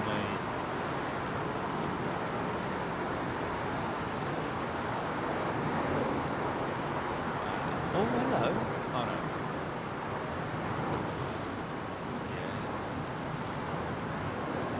Yeah. Oh dear, outside. Never mind.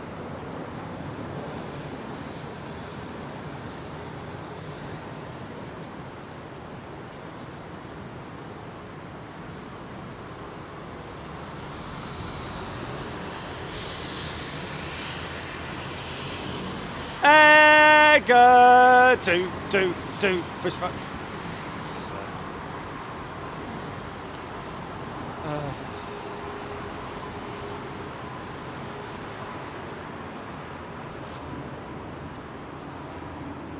Joseph Toth. Welcome, Joseph. Yeah.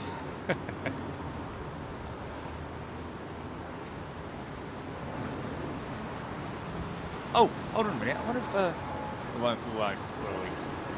It's just under the S there. It's just under the S of British. That's where he was. Yeah. That's where he sent me the picture from this morning.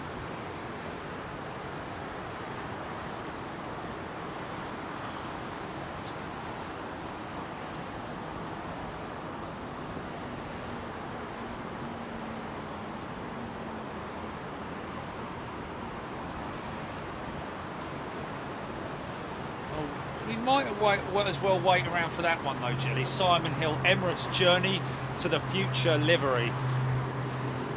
Journey to the future. Okay, folks, get your flight radar apps on the go now.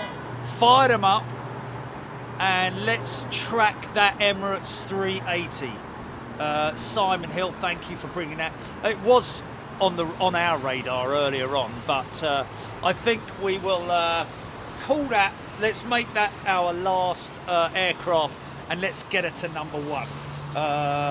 Flying to Sydney in December for 3 months with Emirates. Sean Cooper. So start up. Who's that?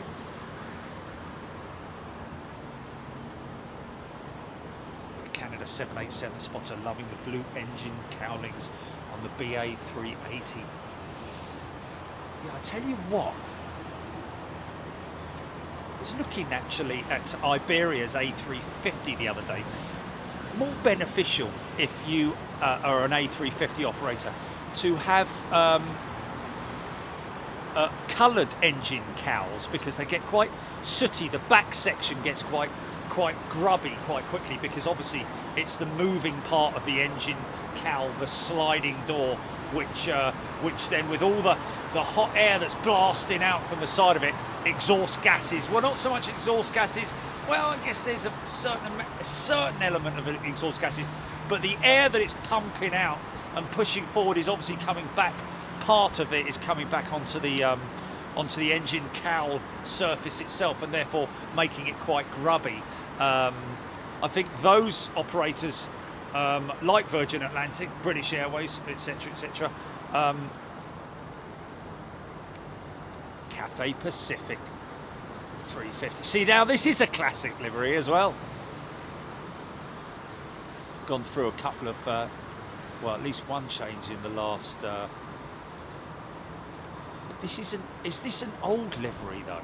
I think this is the old livery with that blue line on it, isn't it? Or am I wrong?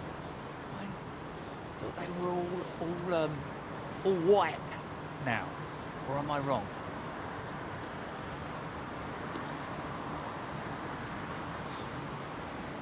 Is that the old livery, Jilly? I think the new Cathay Pacific livery is all white, isn't it?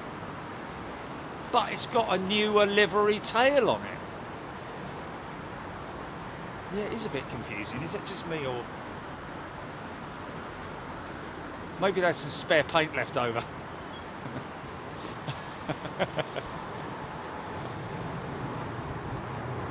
A lot of people preferring the older livery with Air Canada. I guess it's you know, traditional. It sticks, doesn't it? They're all like that, are they? Okay, my apologies.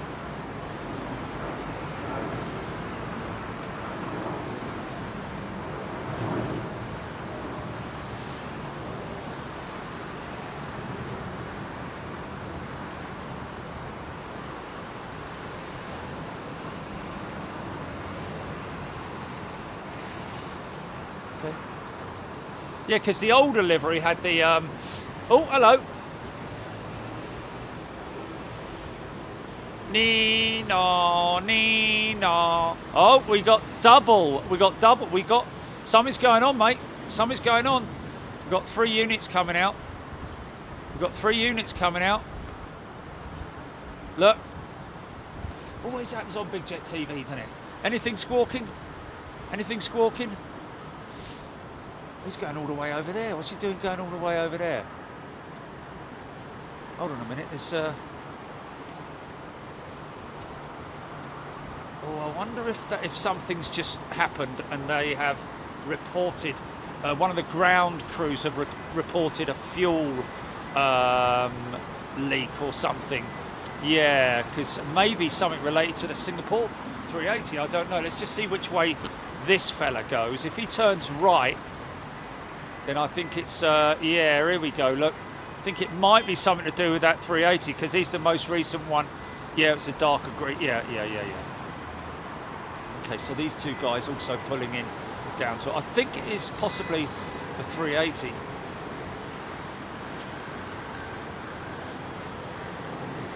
It is. Oh, hold on a minute. No.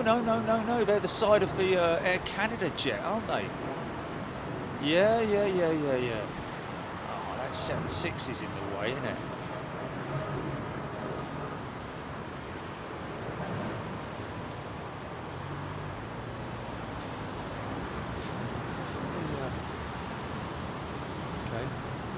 Possibly one too many units.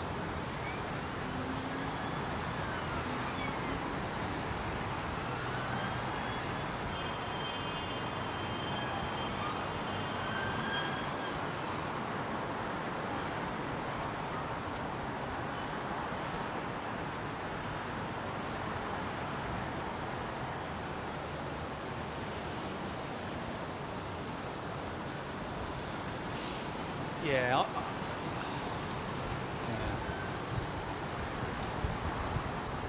But that aircraft's been at gate for some time, hasn't it? So I wonder if it's cargo related, whether it's a yeah.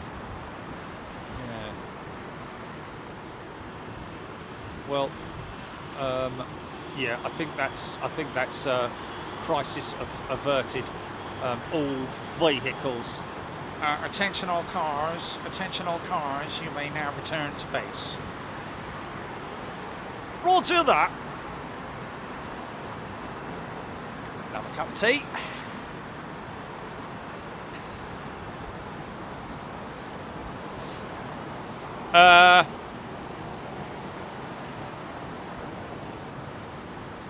Oh, possible double 380 again, somebody saying.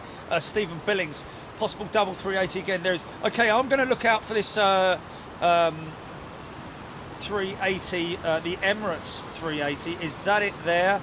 Yes, indeed it is. Just approaching Southend-on-Sea. Don't go too low, mate. You may come out of there with no wheels. Only joking, ba-dum. Okay. That is carrying a load of bricks as the undercarriage comes down. Of course, a tongue-in-cheek a bit of banter going on there with me old mates out in Southend, of whom I have quite a few friends in Southend. Jez, Jim, and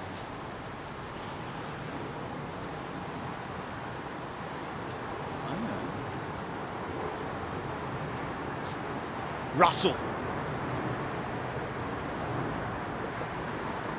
out there in Southend. What? Shit. Okay, so we are looking for EK31, folks. So go on to your Jilly. Can we show everybody now?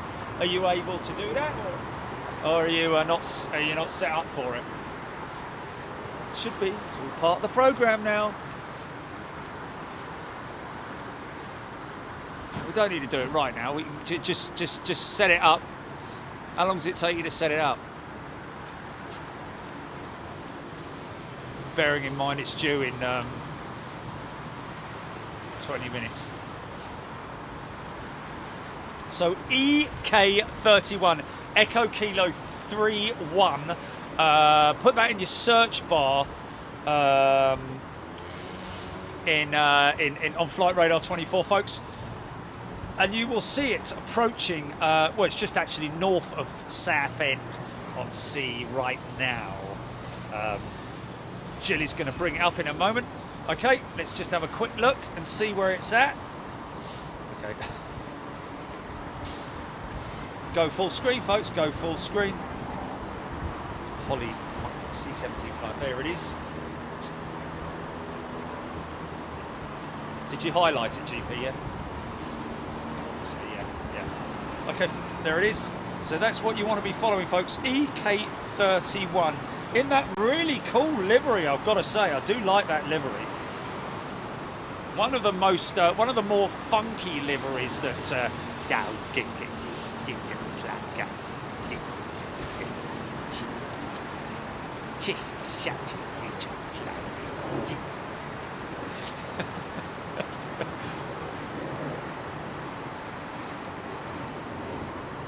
oh, I say. Oh yeah, there's definitely I believe that there may be some inspectors up there on that K lift. I think that's more than your average cargo handlers, etc. So there may be something inside, and you know, they talk about the carriage of batteries and other flammable goods, so to speak. That's why I think they've started.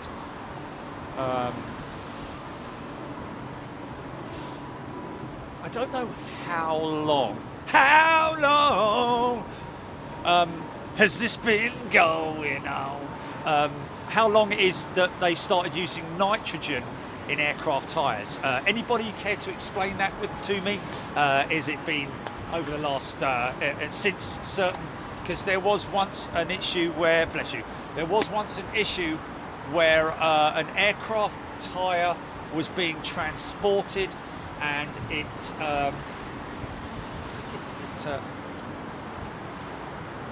because of the air around it, there was a fire, and the tyre exploded and fed the fire, so to speak. So I think since then, obviously, you know, all these accidents that happen, you know, there is good that comes out of them in terms of, you know, fixing the issue and making it safe again.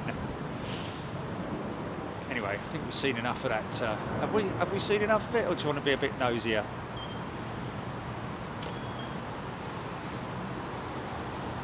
Cianothus Blue Emirates, 19 minutes. Thanks, folks.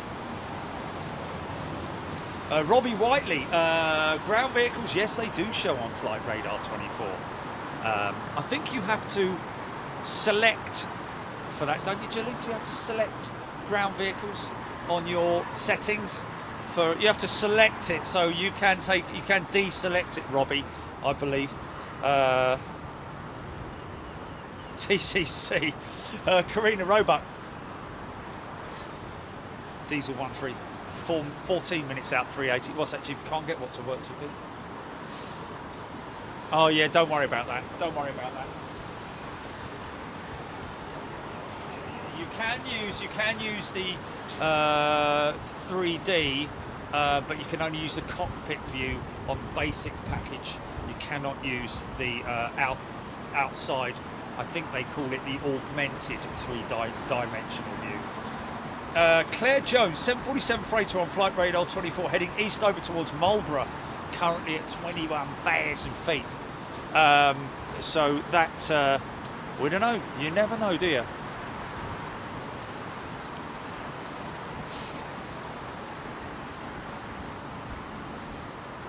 Lee Cutter.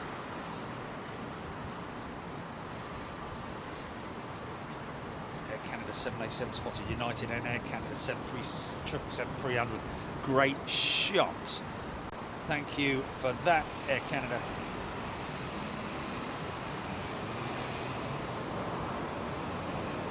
Krugash, Chile is not locked in the van. Oh, okay. No, Krugash has said it. Oh, okay, okay, sorry. Ah, okay,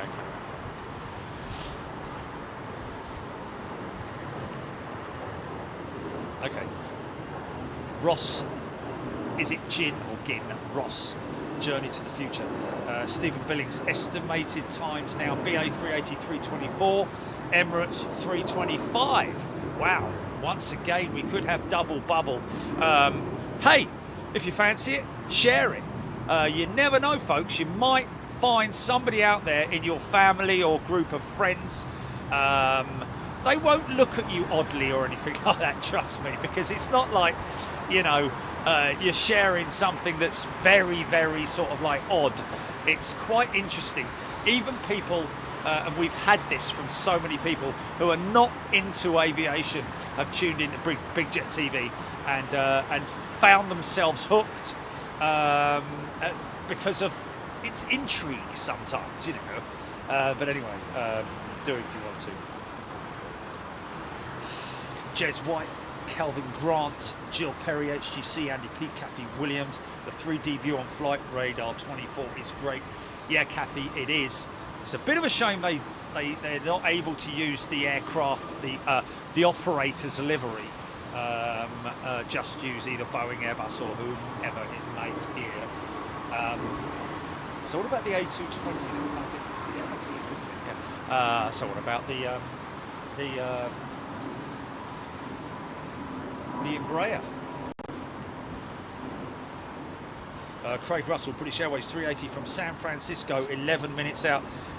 You could be tracking one or two of those, folks, or either one or none at all. But we are after the Emirates one. That's the one we're tracking at the moment.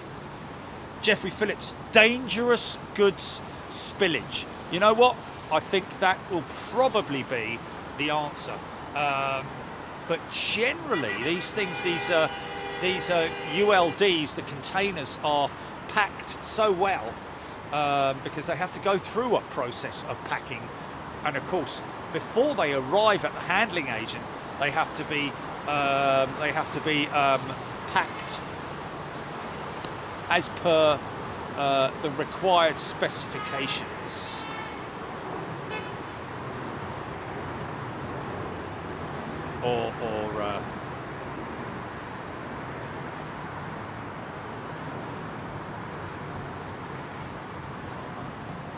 Settle, it's settle.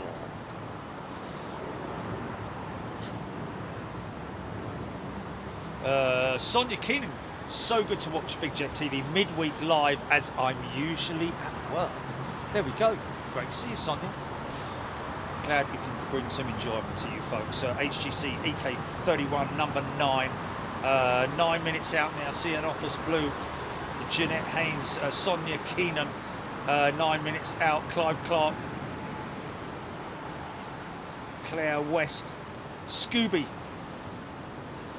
In the 1980s. Ah, there we go. He's talking about the air versus nitrogen.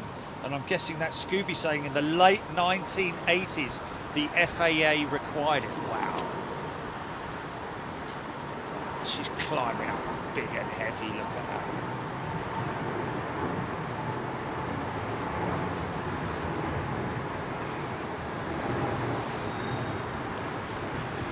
Crank it right.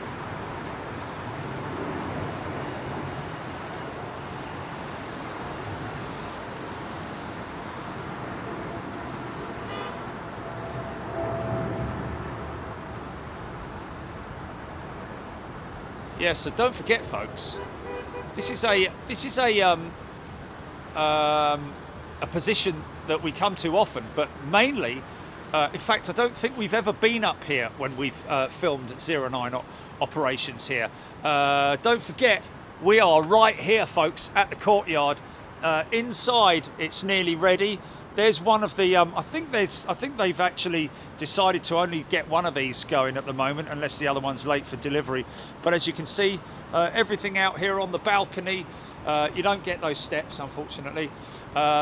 Yes, looks like they're very ready indeed. And I will be able to feed that back to you tomorrow. Don't forget, download the app, folks. Download the app, and also stay tuned on Twitter. Follow us on Twitter. You'll find us easily. Big Jet TV Live is the app, and Twitter. Make sure you come in there and follow us. We always post pretty cool stuff up there and retweet stuff. If you want to follow me on LinkedIn, it's just Jerry Dyer. Very simple. That's mainly corporate stuff that I deal with there, but news as well, and I get involved with discussions and stuff, etc. Yeah, we will let you know about tomorrow's show with I was going to have a look, wasn't I?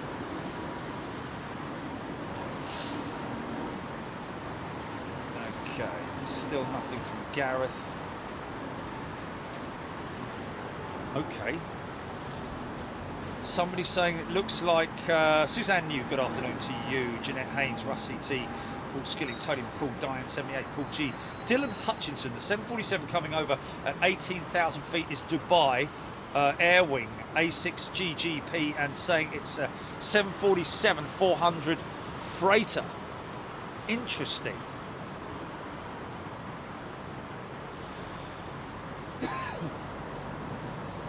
Dubai Air Wing.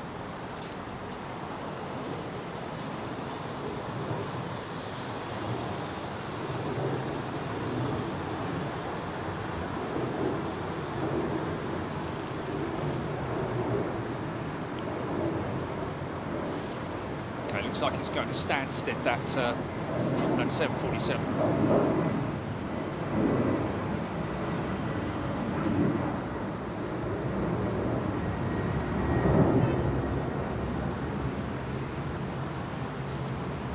Send it back, Jilly, mate. Send it back, get the one that I've got. I know. Well, look how long it's taken me to get a reliable headset that I don't have to keep swapping out every 20 minutes. Yes, it does.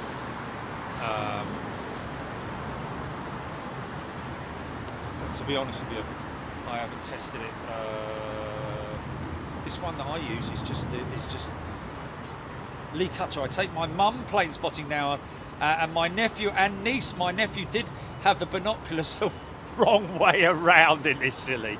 Blimey, he's a long way away. Fantastic. LFC Ian, are dangerous goods carried on passenger flights? Would have thought they'd be limited to cargo only flights. Well, you know what? It's a tricky one, that, isn't it? Because I think there's a transportation guidelines in terms of transporting dangerous goods, as they're called. In other words, I believe that you know, batteries and the like have to be completely decharged. But then again, that still doesn't stop them from you know, being. I don't want to frighten people because it's just so. I mean, it's. I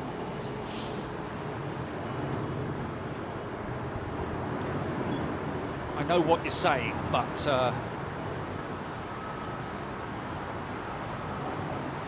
you know, electronic goods.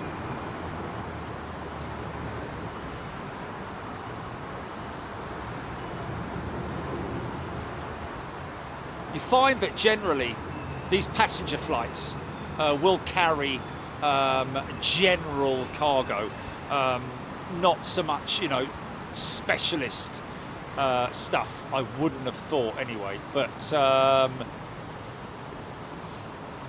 you know, like your DHLs, your UPS, your FedExes, they carry your sort of like commerce goods, like for Amazon and the like. Whereas inside these passenger jets, obviously a high percentage of the ULDs will be the passenger's luggage, but they will also carry general freight, which could be, you know, somebody wanting to ship something from A to B, so to speak. It may also be commerce, a contract with, because obviously, as I think it's still on there, isn't it? The Royal Mail, is the Royal Mail livery still on the British Airways insignia? Because British Airways have a contract with the Royal Mail as well. So generally, it's not really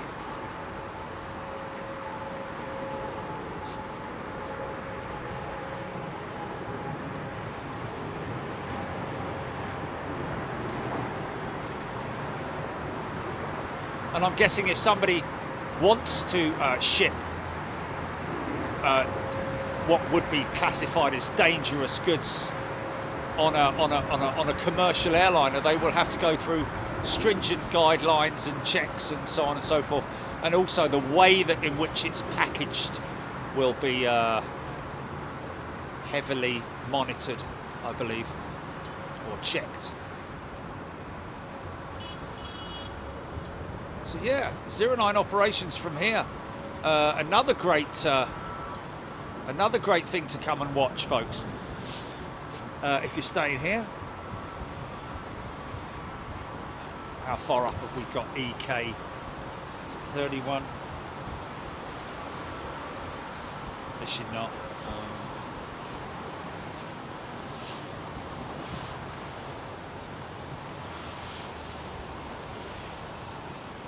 Oh, it's going to go rogue, folks. Well, BA won't. I wouldn't have thought BA would they? Okay, BA is going in on the left-hand runway. Emirates is going to go in on the southern runway as a rogue arrival. And here's BA now. Wow, I didn't realise she was that close.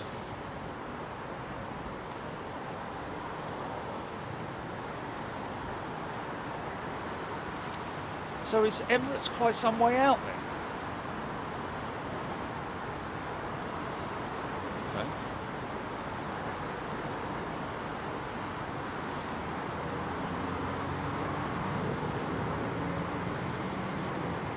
Okay, so Emirates quite some way behind British Airways. Of course, understandably, Emirates' gate is over that side, so kind of understand why they bring her in on the southern runway if they've got the capacity, the capability to do it.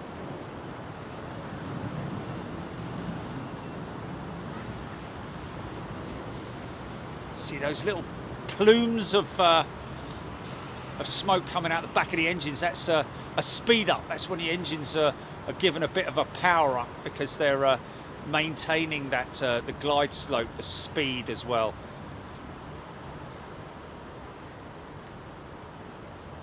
The only thing we miss here, obviously, is the touchdown.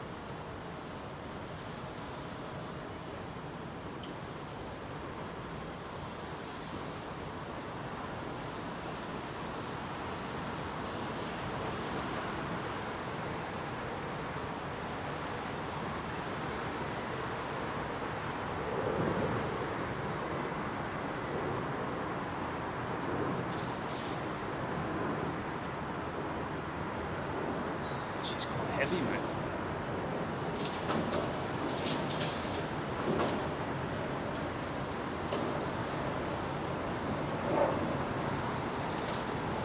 We'll have a little look, a little wait and see if we get to see that 38 at Emirates livery.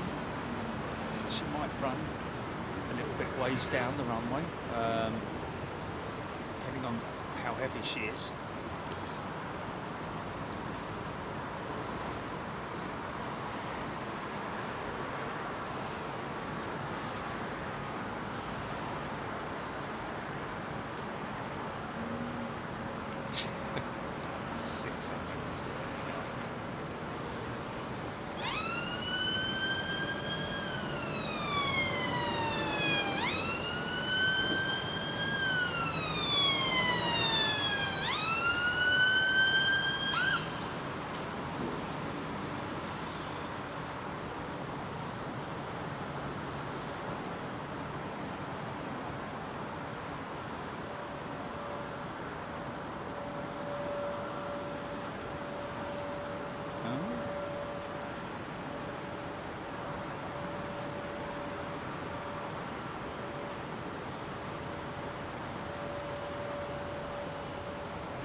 Yeah, yeah.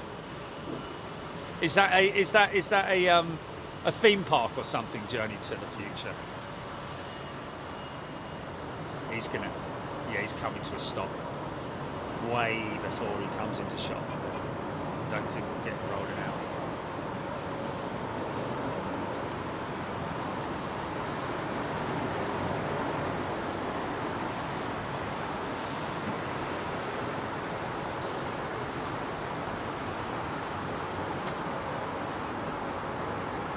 Big old lump, innit?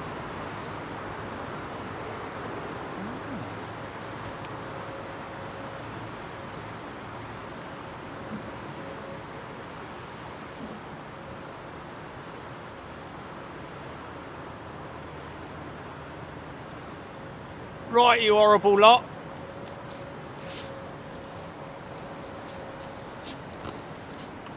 Actually, there's lots of Dave Allen chairs around here, Jilly.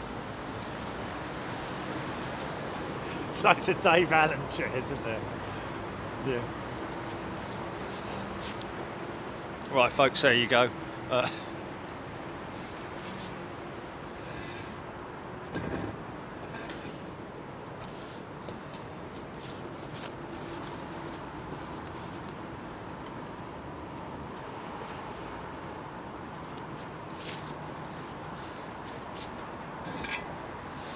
Right, let me tell you a little joke about this friend that I had once upon a time drinking and well. Anyway. Look him up, folks, Dave Allen. Anyway, if you want to, don't bother. Big shout out to all of our friends here at, I don't need all this on, do I? 3,840 layers, got more layers than an A380.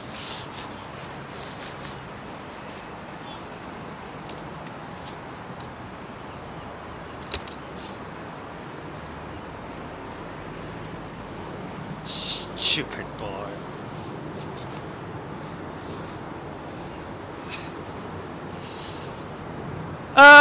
Right.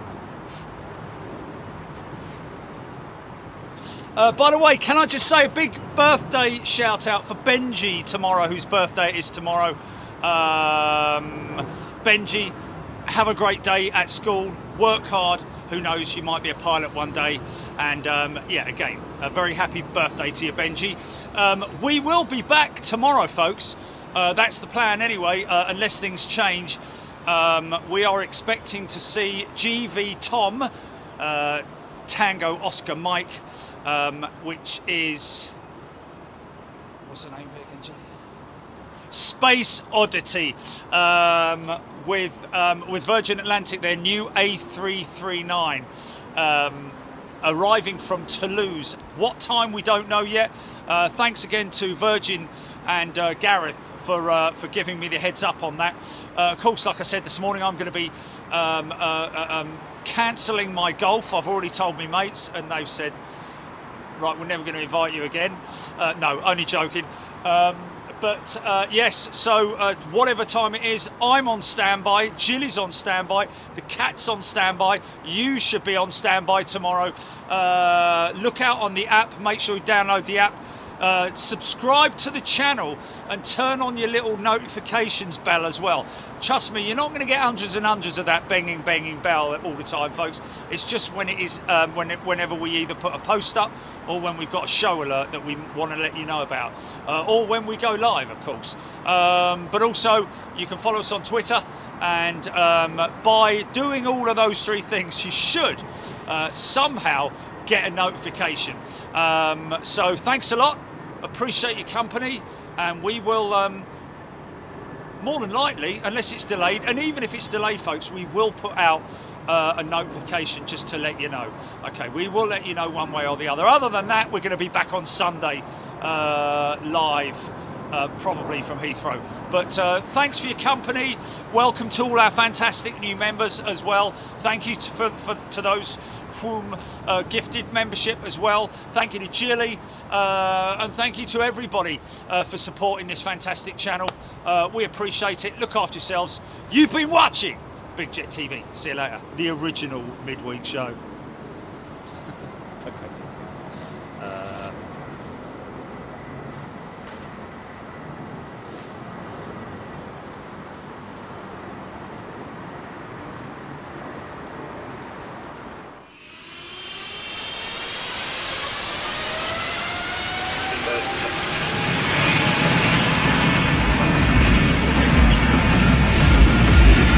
Yeah.